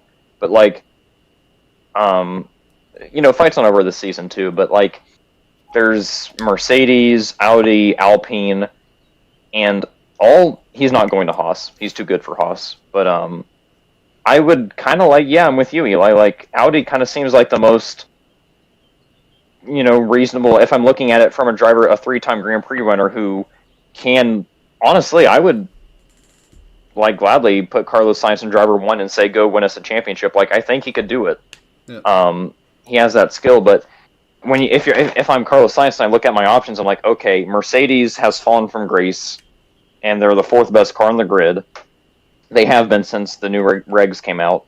I'm not sure how much I trust them, especially since I have no history with the company. And then I look at Alpine, it's like, okay, I'm going to go home, but Alpine has never been good since Fernando Alonso, and I really seriously don't trust them to be good. But Audi is a huge company backed by Volkswagen. They have a lot of resources, a lot of competitive fire, and my dad has ties with them, and it's going to be a great looking car, which not everybody has that thing. But if I'm a driver, I'd want a good looking car. But I'm with you. I feel like Audi is probably the most likely nestling spot for a good driver like Sainz. My biggest thing with him is he's far enough along in his career that he can take a chance on a medium-term project team and still get a championship with them. Mm-hmm. But he can't go to, like you said, a Haas and expect to go anywhere. So I think, especially with the Red deal out of the a Red Bull deal out of the picture, I think Audi is his best bet. But also, Red Bull missed out. Yeah, we'll get to that later. Because we've only answered half the question. The other half is, what happens to Ocon? He goes to Haas. Because Haas can't make good decisions. That's what I'm thinking, too. Here's the thing. If he does not get the Mercedes seat, he needs to fire his agent. Wait, you think he could get the Mercedes seat? His agent is Toto Wolff. Oh. Wait. I did not know this. Yes! Ocon is a free agent. His agent is Toto Wolff, who has an open seat and has an F2 driver who needs a bit more experience in a lower formula to get settled in. Who's been, like... Antonelli's not been doing terrible in F2 this year, but it's been like an okay first F2 season, right? It's not like, oh, this guy's terrible, but he's not like gonna blow the windows off, take the championship or anything. He isn't a Piastri type. So it's like... Yeah. If Toto does not offer Ocon that seat, it's like, you are his manager, you are the team principal, and you are a 1/3 owner of the team. And he is one of the only people that you manage. And he's free. And you need a driver. But if I'm Toto Wolff, am I thinking, okay... Oh, he's not getting the seat. Him to... I was gonna say, like, that's complicated, but if I'm Toto Wolff, I'm like, okay, I have so many options right now. Yeah, never in a million years is he actually getting that. Like, yes, he won in Hungary, but that was more Alonso's that's because Fernando Alonso decided to just be the biggest Giga Chad in the history of F1 and defend Lewis Hamilton for 11 laps. Yeah. It's just like I don't think he actually has a shot at that seat, but it's just like, dude, you need a new manager. If Ocon gets the Mercedes seat, that would be hilarious. Will you be surprised? Yes. We would be okay, yeah, because I would too. I really think Ocon will go to Haas, or I've heard the Kick Sauber rumors where I think his article was talking about I think the Kick Bottas was going to Haas. I think Kick Sauber is just them trying to put pressure on Sainz. Because Sainz was holding out for a shot at the Red Bull deal. And I can understand why Red Bull chose Sergio Perez. You know, he's had an amazing last few years. Sure. 3-time world champion. And yeah, no, it's obvious why they chose Checo. You know, should we go ahead and do No, Let's go ahead and do this now. Oh, yeah. Let's not talk about that. We've had some of the silly season happen, but we still got a decent amount of it left. Let's go ahead and go with our predictions for for next year. For the seats that are left. Do you want to go person by person, or both of us do each team? Let's go team by team. Each of us do each team. Obviously, Red Bull we already know is staying the same. Let's go based on current championship order. So let me pull that up, just so that we have some sort of... Yeah, it'll be Ferrari next. And again, we already know who they have. It's Leclerc and Hamilton. McLaren, again, Norris and Piastri are on 100-year deals. Then we have Mercedes, who has George Russell and... Who do you think gets the Merc seat? I know.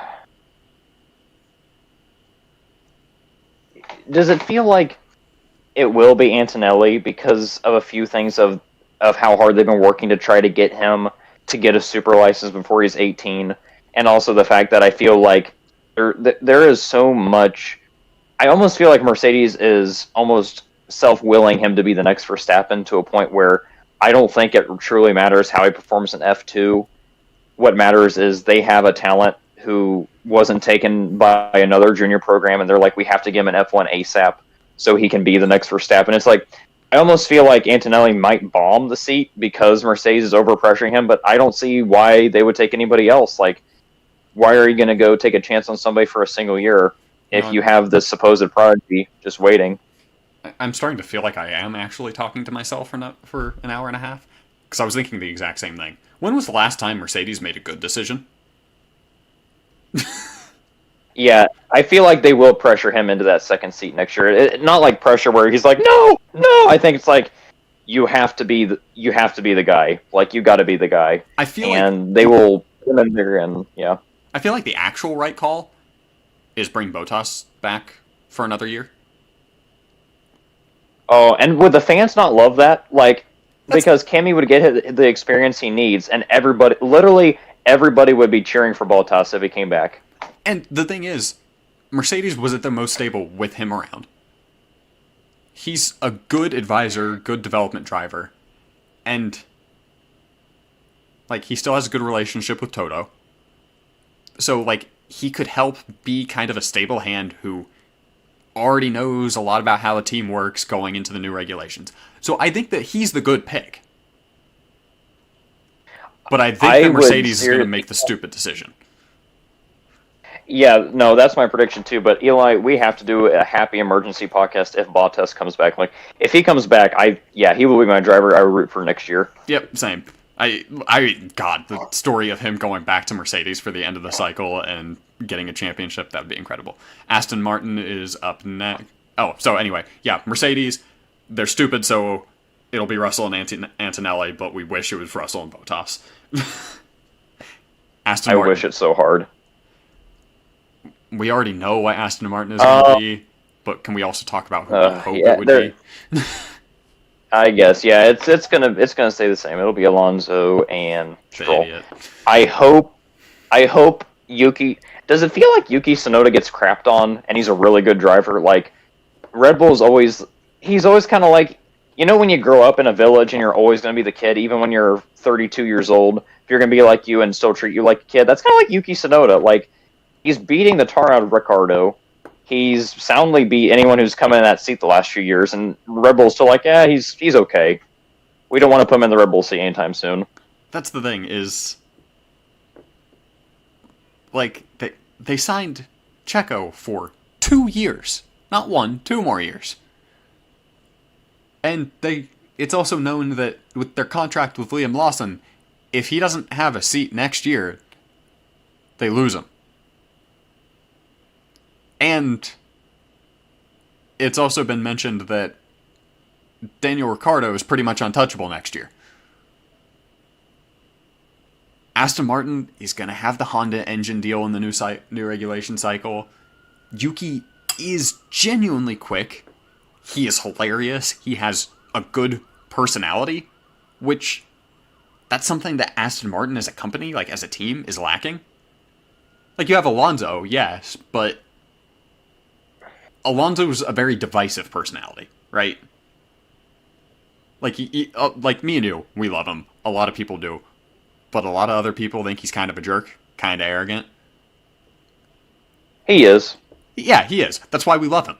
But a lot of other people hate that. The thing is, Yuki is an angry, lovable goofball. Yeah, no, and that's, yeah. So I feel like our official pick is, we know it's going to be Stroll, but man, we want Yuki. Yep. And then that brings us to RB. Danny Rick and Lawson. It has to be Ricardo for 25? Yeah. Wait, yeah, no, They'll lose Lawson if they don't. Right. Yeah. Yeah, I guess it has to be Ricardo and Lawson. Guys, that team has as many it'll be the sponsors as worst. it does because of Danny Rick. They're not going to drop him. I was about to say, like, it's so sad, like, that Yuki maybe lost out simply because Red Bull prefers Checo for no real reason. Yep. Like, you cannot tell me Yuki would not do at least that good, if not better. Yeah, that's the thing. It's hard to do worse than Checo's doing. Because the thing is, he isn't contributing enough to secure the Constructors' Championship. He's nowhere near Max on the track to help protect him and to cover off like his pit stops and all that stuff. And he's not good enough to, like, think about Australia. Max has a mechanical failure. Where's Checo? Somewhere in the midfield. Like, doing nothing. Yeah. But, like, definitely. If I was the team, you put Yuki in. But, yeah, no. So I think it'll be Danny Rick and Lawson. And, like, I love Danny. But there's still a lot of the season to go, and the last couple races, especially after his chassis change, he's been doing better. But it seems like these regulations don't fully agree with him. Yeah, unfortunately, but oh well. But oh well. You think Danny and Lawson too? Yeah, I agree. I can't see Red Bull being stupid enough to lose Liam. I guess, yeah. I'm frankly just kind of sad we're surprised he losing. doesn't have a seat this year. Yeah, that's the thing. It's just, I would try to say Yuki, but if I'm Red Bull, as a team, we've been crapping on Yuki the past 4 years. Not in a very open way, but it's like you're never going to promote him, so it's kind of like the natural thing is to let him go if you're never going to promote him, obviously. Yeah. That's the thing. In an ideal world, he goes to Aston Martin, and whenever Alonso retires, he gets a chance to put himself as a team lead there and show what he's doing. But it turns out that Yuki was the most talented driver in F1 history, and no one could see it. Well, I mean, if you look at his junior career, he crashed a lot, but when he was actually still in one piece, he was quick. But anyway. And he's Yeah, totally improved since then. So yeah, that's the thing. He's cooled down. He's gotten more stable. He's calmer hands. He's scored most of RB's points this year. But so on to Haas. Yuki, yeah. I this is the fun part. genuinely do not know. Because, like, they've already lost Hulkenberg. We know that much. How do you justify keeping K-Mag at this rate? Aside from the fact that he's willing to, assassinate people for you. I don't know. I mean, especially since Gunther Steiner isn't there anymore. Part of me, kind of like, just for the comedy, wants it to be K-Mag and Ocon, just because there will be bloodshed. It will not be pretty. It would be the most entertaining last place team ever. Yeah, and I can definitely see, and I'll say it probably will be K-Mag and Ocon because, who else will willingly go to Haas? Well, the other option I could see is Ocon and Behrman. I think that's the more realistic option. That is true. I totally forgot Behrman, but I also forgot that if we haven't even put Carlos Sainz in a team yet, and if Carlos Sainz goes where we all think he's going, they're not getting rid of Zhou Guanyu.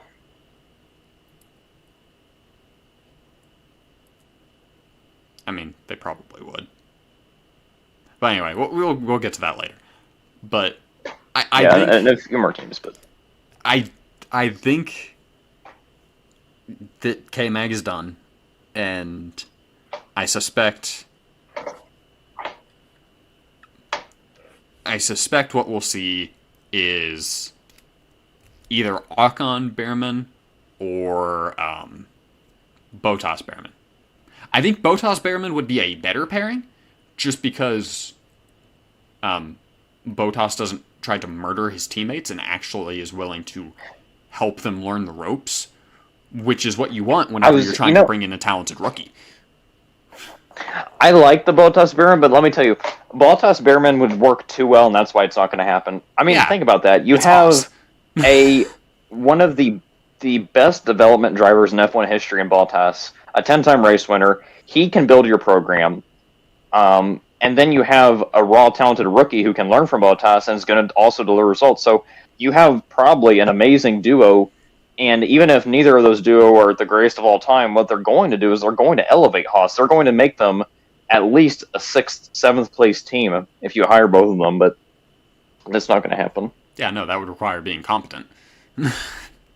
That's not Haas's forte. With all the money they've gotten from getting rid of NASCAR, you'd think they could also develop at least a good enough car, but it's Haas. They've been over the budget cap for the past 2 seasons. Like, they have plenty of money. That's not a problem. But, yeah, no. The competent, level-headed, good decision is Bottas Behrman. The I want blood is Ocon K-Mag. This is idiotic. I think that'll be my... Okay, what were you saying? Yeah, go ahead. Yeah. Oh, it's good, it's good. I think it might be the most challenging seats to predict, but... Because Ferrari will probably push for Behrman to get in that seat. You know what? I will do a hot take. I'm going to say it's going to be K-Mag Behrman. Ocon won't get the seat. Interesting. Because I am thinking the same as you. I think no matter what, Behrman gets one of these seats. Because... Yeah. I don't think Hamilton's going to extend this contract with Ferrari. Yeah. Because Hamilton always said, like, at one point in his career, he would love to race for Ferrari. It's become pretty clear that his original plan was win his 8th world title, close out the regulation cycle, maybe do one more year to help Mercedes get into it, and then retire. And then that didn't happen, and then he's been completely washed since then.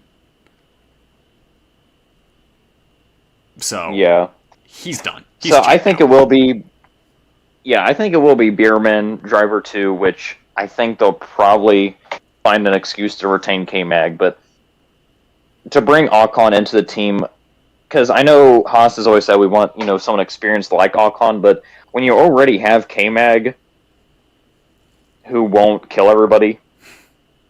Well, he'll kill everybody but his teammate. At least, yeah, I was about to say he'll kill everybody, but at least he won't kill his teammate. And when you have a guy like Ocon who has the reputation he has, and you're going up against someone who's more experienced than you and who also has a better reputation, it's like, and who's been with the team forever, it's kind of like, I think that will be it, K-Mag and Bierman, because why would they trade K-Mag for Ocon except for age, and Ocon isn't all that much more experienced than May, the guy they want.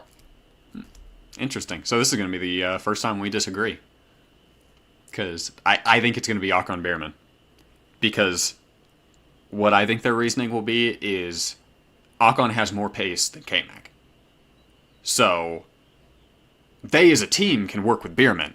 And then Ocon can, score their points for the season while they do that. And I think it'll be a disaster. But I think their reasoning would be K-Mag hasn't been impressing. So if we put a rookie in here alongside him, we're going to have a pointless season. So we need somebody who has more pace. And yeah, he's got his problems, but he needs a seat. He's got the pace we need. And I think it will be a disaster. But I think that'll be their reasoning to end up with Ocon Bierman. Reasonable. Yeah, well, and that's the thing, is I'm okay disagreeing here, because either one of those two could very well happen with how rich and flowy the driver market is right now. There are so many options where one or the other is probably going to happen. Especially because it's a new team principal. So yeah, definitely. We don't really have a good enough read on how he wants to handle situations like that yet either. So that takes us to Williams. And Albon has signed a multi-year extension. That's known. I didn't even think about... There's okay, I have an official... that Sainz is their top contender and that they're in active negotiations. Sainz has said today that nothing has been signed. But he didn't deny that there were talks. I was going to say, I have an official take, and I actually read this on F1. I'm not remembering things weird, but this makes so much sense, and I think this will happen. Can I put my prediction out first? Yeah, go ahead. I heard a rumor, and it makes sense because do you remember the term Valtteri is James? Yep. Who is the team principal? Yep. And who is aligned? Who is Mercedes Junior program in F1? Who's the feeder team? Yep. And who would they love to have as the guy that the young guys look up to, other than their own 10-time race winner, Terry Boatass? See, I agree with your idea somewhat, but for a different reasoning. Oh, okay. What's your reasoning? It gets back to Bottas being a really good technical development driver. And James, is that not going to be a fire duo? Yeah, like, it would be the most stable hands on the field, that's for sure. I was about to say, it's not an exciting lineup, but they're consistent. I was about to say, sometimes all you need is stability. It's like, you can have this bombastic Ferrari or McLaren lineup where you guys are going to have the best cars. Yeah, I was about to say that, but that's the thing. Williams are not going to fight for titles, but they're respectively probably going to have the most stable four hands and the most respectful four hands on the grid. And that's the thing. That's probably why they might bring in Bottas. Is Sargent's not cutting it, unfortunately. But there's this guy who everybody wants on their team. Part of that's because Williams is actively sabotaging him at this point. For this entire season, he has been running several of last year's spec aero parts. I guess that, yeah. But, is that not telling that they kind of want someone else, but that someone else, I would love for Bottas, if not to go to Mercedes, which would be an insane fire, I would also be happy if he went to Williams because like he is the most. Is there anyone more ideal? Because Carlos Sainz is of course good. It would be But potentially is the he most or the- wholesome lineup. Like, the most, Yeah, like, good and- vibes, happy... And Bottas won't. No, that's what I'm saying, is Albon Bottas would be, like, the most wholesome, good vibes, just, like, yeah, let's just build each other up, we're all friends here lineup. Yeah, like, and that's the thing. Like Williams already has. Like I know Sargent was kind of the young guy they wanted, but Albon is still really young comparatively, and like you still have a guy like Albon who you want to develop, potentially. I don't know, get into better opportunities, but you also still want the development driver. And Carlos Sainz is good, but Bottas just has a certain thing about him that makes him desirable, and that, like you said, for that development program, and that's why I think it's going to be. That's my prediction. Bottas, Albon. It works very, very good. And Valtteri, it's James. Is that not a legendary thing? Is that not a legendary duo? Yeah. Funny thing is, it probably wouldn't happen as often. I do think... Yeah, but that... Go ahead. I'm gonna say, like, if there's ever a moment where Albon's faster and James comes on the radio and say, Valtteri, it's James, I might cry when I hear that again. Imagine it was Valtteri, it's James. You just won. I think all of everyone's lives would be fulfilled. Yeah. But I think another option that can't be written off, and this would be more sensible than what I think Mercedes is going to do, which is why I don't think it's what's going to happen. I do think it would be more sensible to have Antonelli go to Williams than it would be to promote him directly to the top team. But that could give me hope. Don't give me hope. Don't give me hope. Well, here's the thing. Merck is just wallowing in mediocrity at the moment. So, like, they want a punchy headline. So, promoting the hotshot straight to their first team, like, right away, I feel like that's more likely. So, I don't think it would be Antonelli. I do think Ocon is a shout here, but I think that if Ocon has to choose, he would sooner go with Haas than he would with Williams. Yeah. And Sainz, Williams has made it clear that Albon is their lead. Yeah. And I think Sainz kind of wants to be having the control a bit, especially because he's been playing second fiddle at Ferrari for, years now. And yet, even still, he has been punching right up there with Leclerc. So I don't think it'll be Sainz. Yeah. I do think that Bottas is a good shout. And I hate to say it, because I like Sargent, and also, like, his junior career shows that he has pace, right? Like, if he didn't get punted out in F3, he was going to take the championship and beat Piastri and Pourchaire. Those are known good drivers, right? Those are known quantities that he has shown that he can fight with. But he's just not been given the right chance. He got rushed through F2, told to not risk it at the end of his first F2 season, and then has just kind of been playing second fiddle the whole time to a team that doesn't have the money or resources to actually build two cars. Which is ironic, isn't it? It's like one of the main rules. You have to get a top 10 this race, but we're going to give you the worst car on the grid. Go. Yep. But yeah, I do think that Albon Bottas is... I think that's a decent shout. Is that going to be your prediction too? I think so. Just because I can't really see much else. If that makes sense. The only other person I could see is Antonelli, but I think Mercedes is more likely to just bring Antonelli straight to Merck than they are, especially since they're going to be fighting in the midfield next year too, than they are to have him in a lower team. You're going to love my prediction for the final team. Wait, we're on to the final one, right? No, we've got one more before that. All right, French. give us... Oh, I forgot about the... All right, so my last prediction will be pretty insane.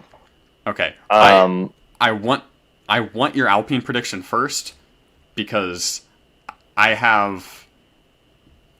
don't know how much of it's a prediction. Because, like, I've already said who I think is likely, but there is another name that in my official prediction I'm going to put down. That is not one of the ones we mentioned. Oh, no. I have a name. I think it might be what you're thinking, but I think the likely pairing is Gasly, Duhan. Nothing special there. I just think that's probably what's going to be it. Because once again, Alpine has every reason to want Duhan there, because it's a pride thing. We have had our junior program for only a short time, but it's working. Here's a up-and-coming candidate who's ready for a Formula One and to be, taught by Gasly, a former race winner. But I think it will be Duhan, just because it seems like something Alpine would do. A sensible, tame one. There's a reason that I said that Albon Bottas would potentially be the most wholesome pairing. Oh my gosh. You're not going to do it. Reunite them. Oh He's my god. He's not going to get Stroll's seat. He needs a seat somewhere. You know what? Can I change my... I'll leave my prediction so one of us can be right. But I prefer that 100%. I did not even consider that possible. I did not even consider that option until you said it, and I love it. I saw somebody on I saw a Reddit comment saying bring back the bromance, and I was like, yes, no, it has to happen. But that'd be pure. But would they not work so well together to a point where that would actually help Alpine to bring? I think it would actually. I'm gonna stick with Duhan. Yeah. Yeah, I'll stick with Duhan, but if I'm Alpine, I'm thinking how do I make my team better? Oh, bring a driver in who is really good and underrated, but also who loves driver one and is perfectly okay with driver one being driver one. Yeah, that's the thing. Is a lot of Alpine's problems for the past 5 years has been the fact that all of their drivers have tried to murder each other constantly. So why not get the two drivers who get along the best out of anyone? That'd be amazing. I'd love that. But I don't ever want them to leave. Jack Duhan can go somewhere else. As far as I'm concerned, Gasly and Yuki can just go off into the sunset in their careers and retire together at Alpine, never winning a race, and just be together forever, And just Yuki goes off, opens his restaurant. Whatever. Yeah, no. That'd be amazing, because, yeah, I mean... It solves all the problems we were talking about with the Red Bull seats earlier, and is infinitely more realistic than Stroll getting the boot. That's true, and that would... Oh my goodness. I would love that so much. And Yuki is still young. It's not like bring in Jack Duhan will give you an extra 5 years of life. I mean, you're going to be crap anyway, so bring a driver who loves driver one. Yeah. So, yeah, no, that's why I definitely, for this one, wanted you to go first, because, that was my, here's my wild one.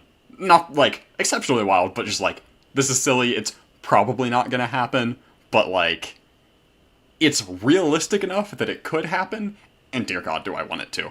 And it sounds like you have a silly one for Kick, Sauber, Audi. So, I'm just gonna go with mine first, so then that you can go out there and cook. I can have my moment of glory and spit into the mic. So, honestly, I realistically think it's going to be Hulkenberg and Sainz. Solid pair of hands, development driver, well-informed. Hulkenberg's already signed. We already know that. Oh, wait, he is signed to Kick Sauber? Yeah. This changes everything. Yeah, no, Hulkenberg is officially signed. And Well, I'll give my prediction anyway, and here's what's going to happen. Oh, are you done? I was gonna. I've still got more to say, so. Oh, I okay, didn't want to good. interrupt you though, but yeah. So, but yeah, like he's a solid pair of hands. He knows what he's doing. He's good at building up a team. Meanwhile, you have Sainz, who's consistent. He's good. He's willing to put in the work. He's got patience. But he also has ambition, right? He knows what it's like to fight at the front. He knows what it's like to fight Leclerc, to fight Max. On a good day, he's able to match them for pace.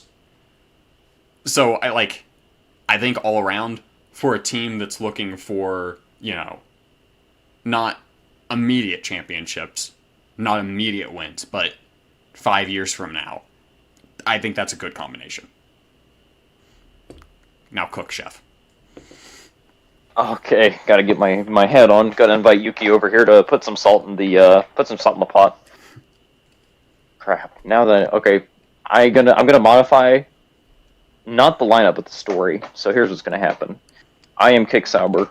I have a German on my team, and Hulkenberg, and that's what I want. I'm Audi. I'm a German manufacturer. I want to make strides. So what's going to happen is, Hulkenberg and Sainz are going to line up next year. And 2 races in, we're going to get this tragic story that Hulkenberg dies from cardiac arrest. And then, if I am Kick Sauber, I'm going to be like, oh my gosh, my development driver is now dead. Like, he is cooked. Like, his beautiful blonde hair is on the floor, just wilted, dead. Like, apparently he has had this horrible heart condition no one's known about, and the F1 ride was too much. Because he dies of cardiac arrest in car. Like, it's during the race. It's kind of like, just... I like how you thought it was more likely that just... Hulkenberg would be out of a seat than K-Mac. Well, no, forcibly out. So, yeah, he dies, and then Kick Sauber says, great, now our development driver and our fellow German is out of the seat. So, Sainz has to be promoted driver 1. They have to get a fill-in for a weekend, probably, I don't know who their stupid development driver is, but they'll put him in the seat. They and then they're going to realize, oh, wait, what? Porsche.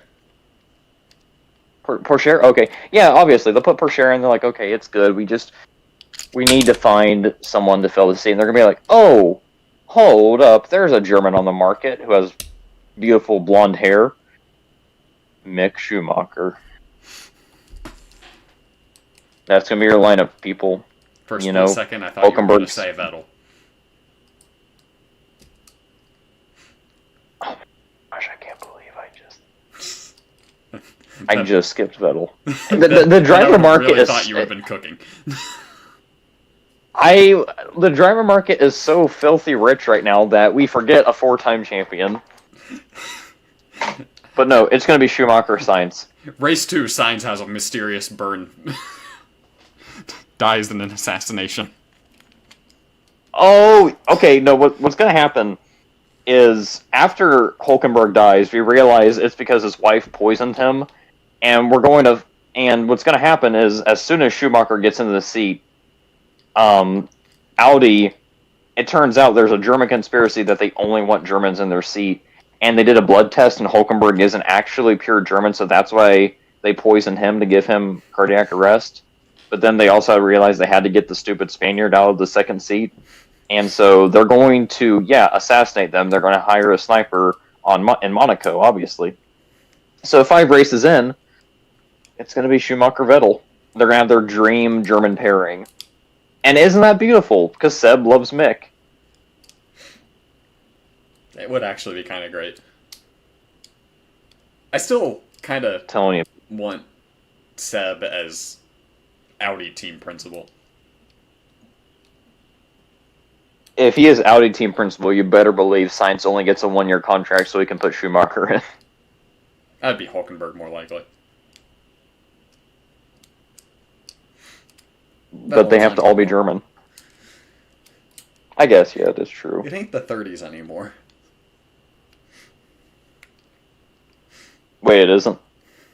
Not I was yet. just. I was busy. I was busy burning this red flag when you said that.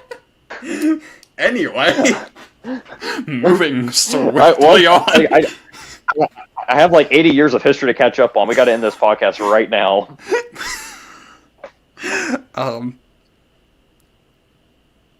So you think Hulkenberg signs realistically then?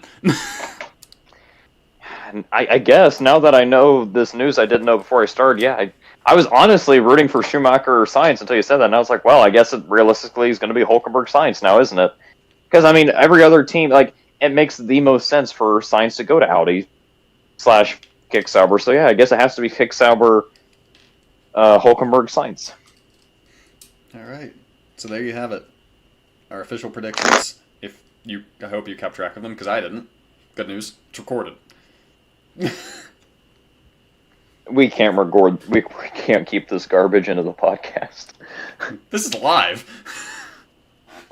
Oh man! Now they know we even think it's garbage. Nah, we would have thought it was garbage anyway.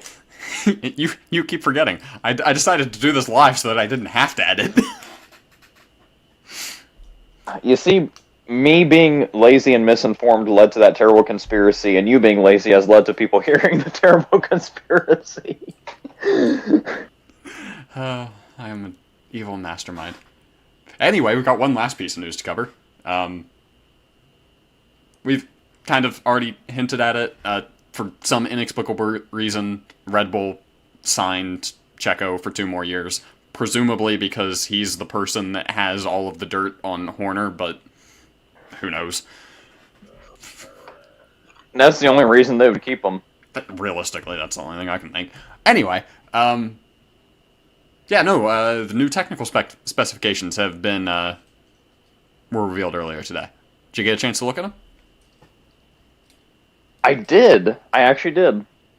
And I'm going to be honest, I was kind of happy. Like, I was surprised at how, like, okay, this isn't as horrible garbage as Max Verstappen says it was. Like, It's worth noting, Max don't specifically hated the engine regulations.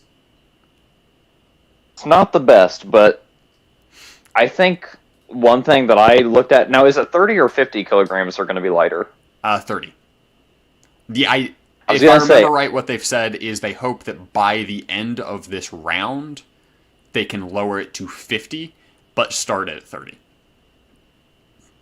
Yeah. So, my personal opinion is I kind of... I'm okay with this, honestly. I like that they're kind of going in the direction of making a smaller F1 car, and I think a lot of people are. I am a big fan of the front and rear wing DRS and the push-to-pass system. Yes. I think those are all great. By the way, I didn't mention this earlier. The title of this episode is DRS is Dead. Long live push-to-pass. Yeah, no, totally. And but before we talk about that, we're having double DRS, right? They're going to put a front wing, adjustable front wing in there. So, interesting thing. Apparently, that wasn't actually agreed on by all of the teams yet. So, some teams are very unhappy with the FIA's announcement today, because that was not supposed to be official. Specifically the front wing. I was going to say, I actually think, like, as long as the push-to-pass is there, I would honestly think it'd be pretty epic to have 3 different overtaking systems. Yeah, so for reference, what the new regulations are is 10 centimeter narrower wheelbase, which, since anybody listening to this is people who knows us and feels guilty for ignoring us. Yes, I'm guilt-tripping you now, whoever you are. But you're a filthy American guys, your who knows relation... Imperial. Yeah, no, and if someone is listening to this podcast, as soon as they hear me say this part, text me and say, Levi, I listened to the podcast. Yeah, so for and reference, that way I know if I don't... I was going to say, in that case, I won't get any text, but also if I don't get any text, I know we can say whatever the heck we want anytime. I mean, we're over 2 hours in, so We can say whatever we want at this point anyway. Yeah, no one has listened this. No one, not even my mom has listened this far in, I bet. I'm frankly surprised that I'm still listening. But anyway, so 10 centimeters is about 4 inches. So that much narrower, 20 centimeters shorter, so about 8 inches shorter. Which doesn't sound like a ton, but in practical racing, that's a decent amount. Especially the narrowness. I was gonna say, we're at 18 and a half feet, and now we're sub 18 feet because of those 8 inches. So, like, I'm kind of for that. Like, we're now a sub 18-foot car, which is better than 18 and a half feet. And that's also not taking into account the fact that the front and rear wings are narrower now. So that rounds it off more and makes some of the, like, tire clipping that we've seen when people are going for overtakes less likely. Mm-hmm. So that's some of the big things. Like Levi mentioned, 30 kilograms lighter, and I'm too lazy to actually look that up, and I know what a kilogram is, so I don't need to. You can convert it yourself. I was going to say, if I think the system is kilometers an hour is for every 100 kilometers, it's 62 miles. So I'm guessing that's obviously the same for weight. So every 100 kilograms would be 62 pounds. So if we do that is very style of math, then no, it has to be right. I'm guessing.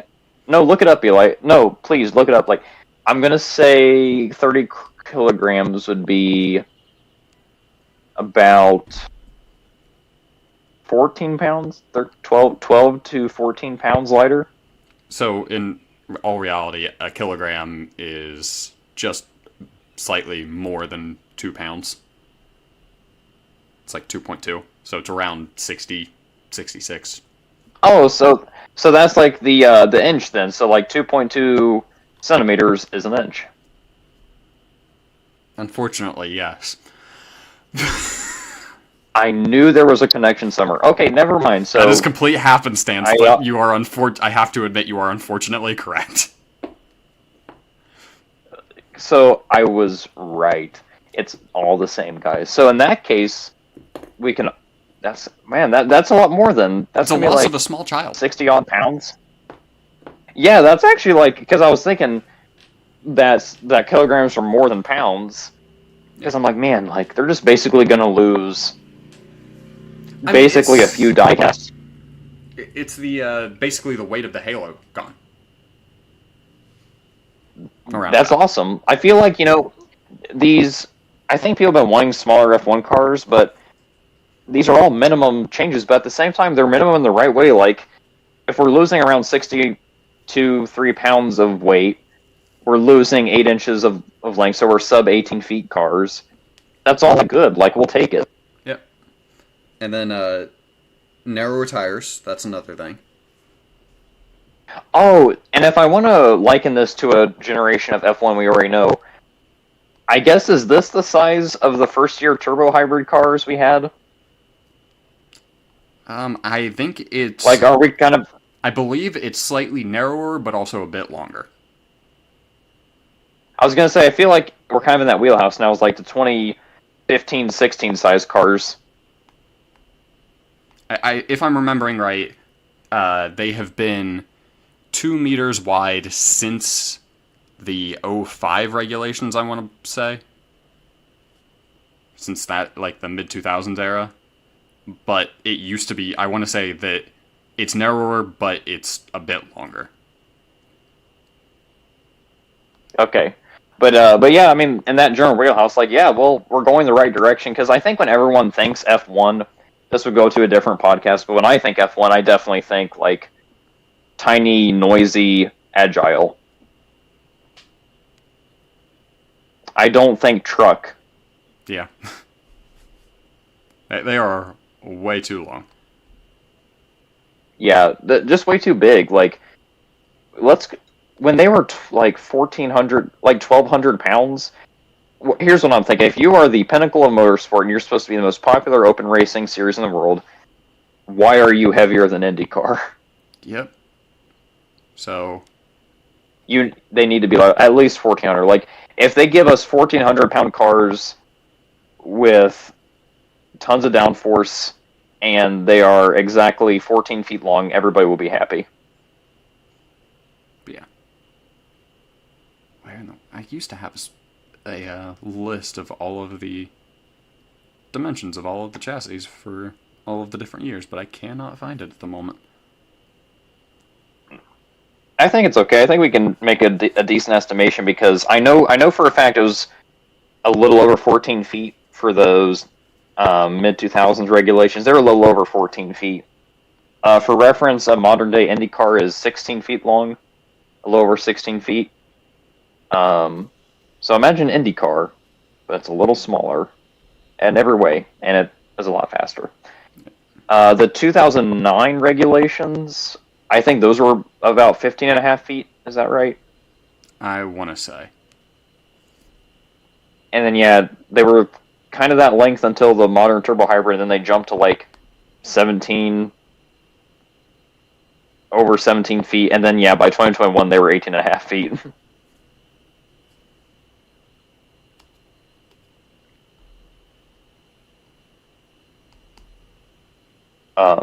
But basically, do you so yeah. need me to fill space? No, I've given up finding it. Oh, okay.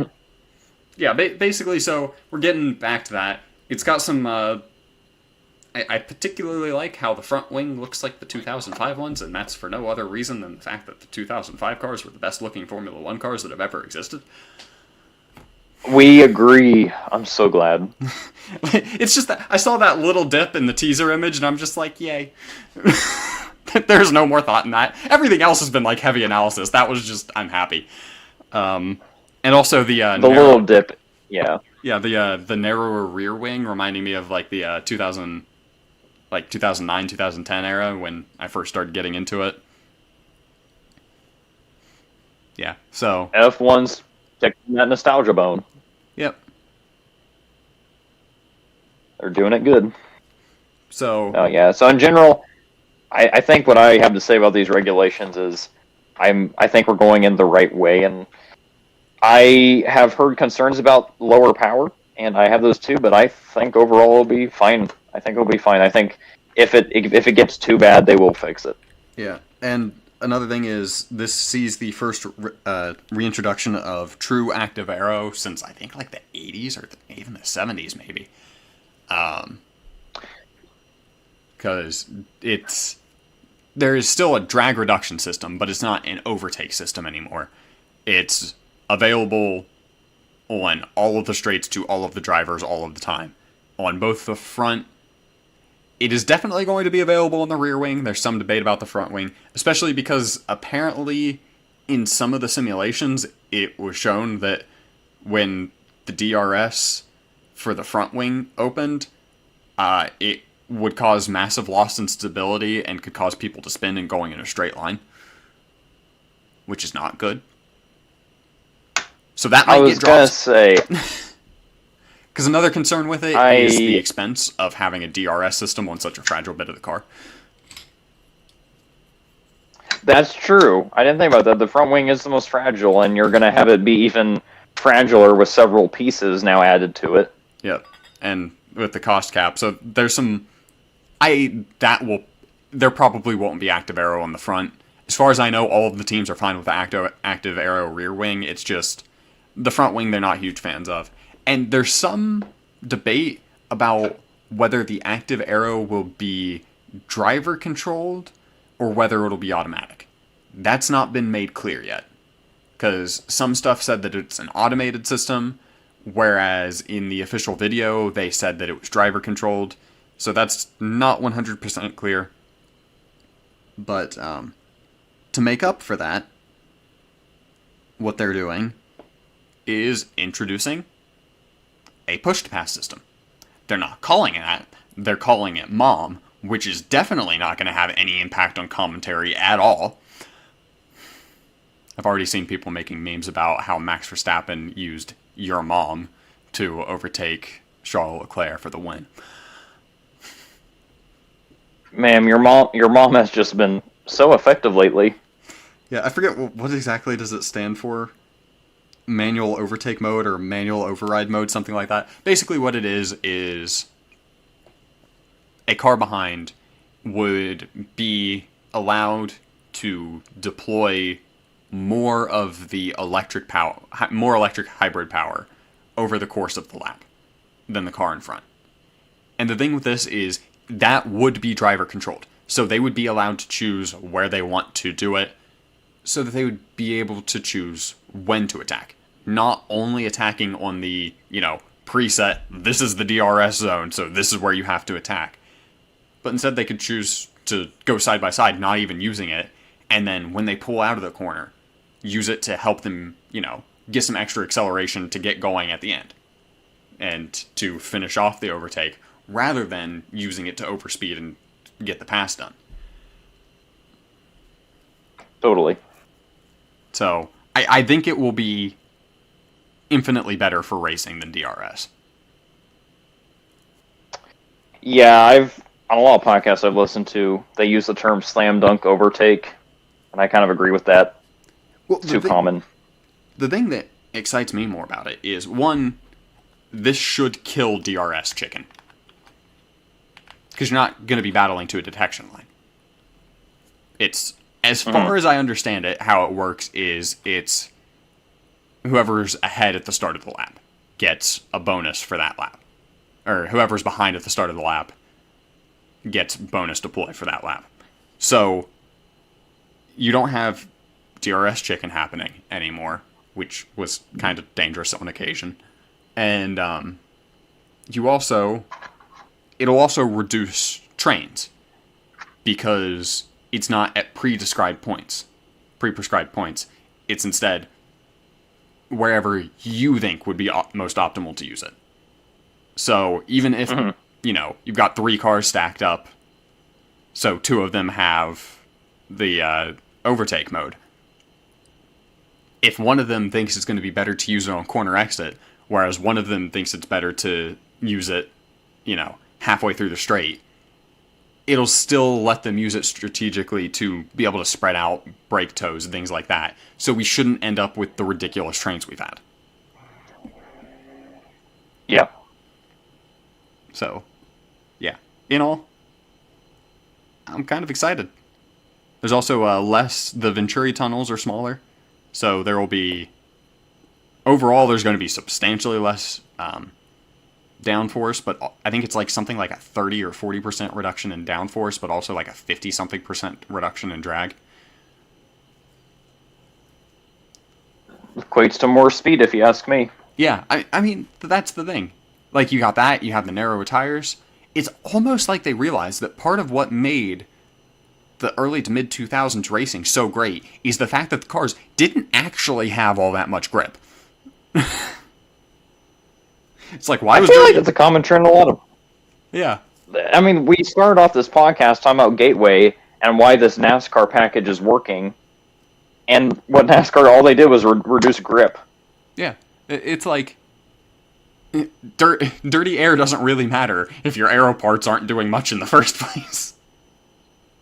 It's true. Remember we were even talking about, like, it's just a fact. I mean, the less aero parts you have, a big reason a lot of high downforce packages don't work is because when you're trying to follow the car behind you, you are in an enormous wake of no air, and no air is getting on your front downforce generators, and you can't create grip. But when you're following a car with a lot less downforce generators, there's a lot more air getting to your car, and giving you a little more grip. So, but yeah, I mean, overall, the less grip you have to lose is the less grip you do lose, which gives you a more even playing field with the driver in front. So, yeah. So, in all, I'm excited. Hopefully the engines will be good. It's the only part I'm really concerned with. But I'm much more hopeful than I was like a year ago for these regulations. Because I didn't expect them to actually drop the weight and the size by any meaningful amount. But this is a pretty substantial change. Yeah, I mean, if they shortened it to anything more than 6 inches, I would be surprised. I thought they were going to keep that 18-foot limit, but the 2 inches means something. Yeah, it really does. When we get to sub 18, that's in the right direction. I like it. Now when we look up the size, it'll be 17.9 feet and not 18. But And the 30. Yeah, it all went. Is dramatic. Yeah, that's like, because I think we're at. I want to say modern day F1 cars are 1760. Something around there. I think once again, I'm gonna say like they broke the 18 or got under the 18 mark. I think we're also going to be under the 1700 mark for weight. So they'll be a little less than 18 feet, a little less than 1700 pounds.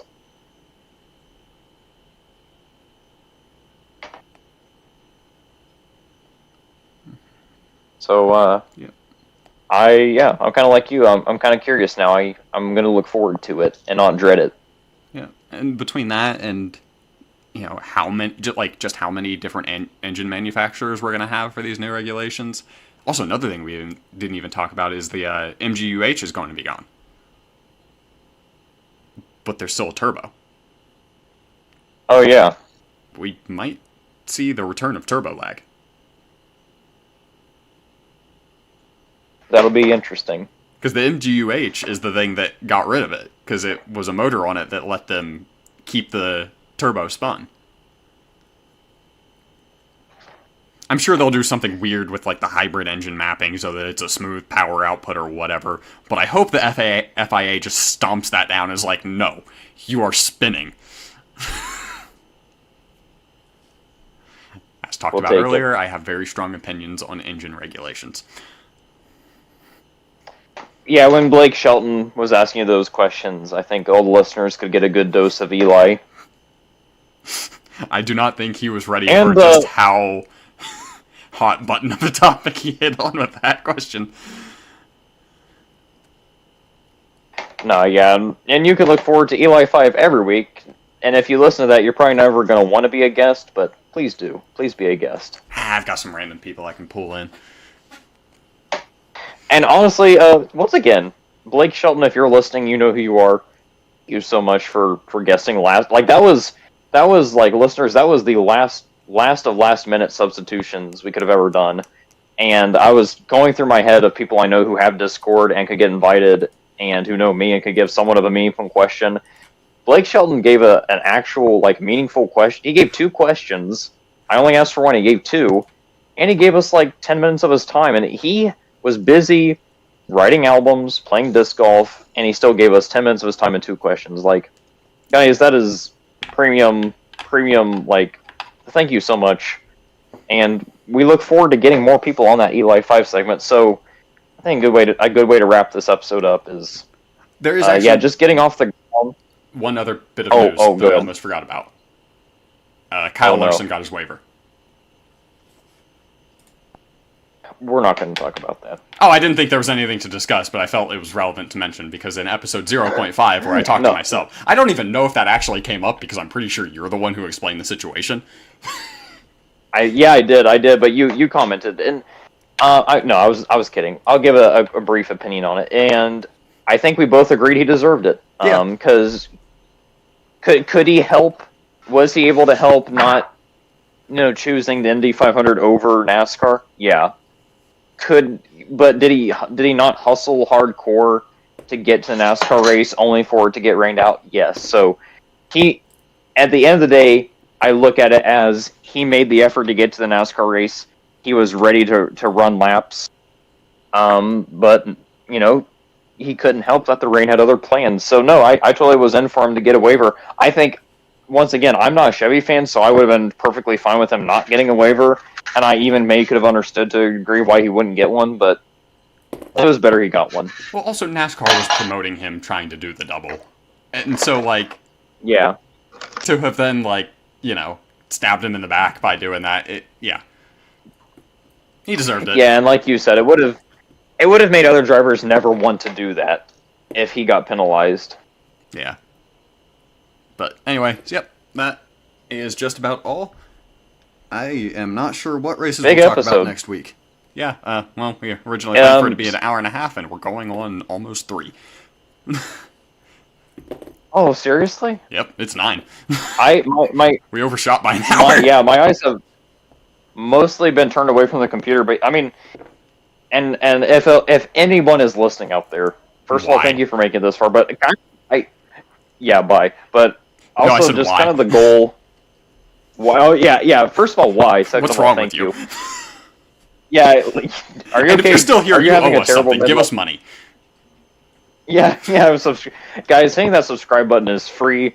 But also, just going forward, what you can expect is just we're gonna pick either the best race, or if it's a couple of small races, we'll do those. We're just gonna cover the big tarmac to rubber to tarmac motorsports, and kind of what you'll expect. Or we can next week, I don't know what races we will choose to cover, because I don't think F1's racing. Canada. Or I was about. Oh yeah, I guess it isn't next week. Yeah, we have Canada, we have Sonoma, and is IndyCar racing? Road America. Yeah. All right, so we're gonna have guys. More than likely, I think it just depends on the results, because none of those are spectacular races for each series. Like Road America is one of the bigger ones for Indy, so we definitely are gonna. And even if we don't cover a race, it'll be in the news segment. We'll go over it. Road America the one that has an infield disc golf course? I think so, but yeah. So we'll just surprise you, because we'll see which race goes the best. I feel like maybe, since none of them are too spectacular, we'll probably be able to go over a couple. Personally, I think we do. Road America probably has to be the one we choose to go over, because it is one of the bigger races for IndyCar. Yeah, and then depending if one of the other races are really good, might do a segment on that too. Yeah. We do know But what we'll that's be covering all. in 2 weeks. Because 2 weeks What's from that? now is Le Mans.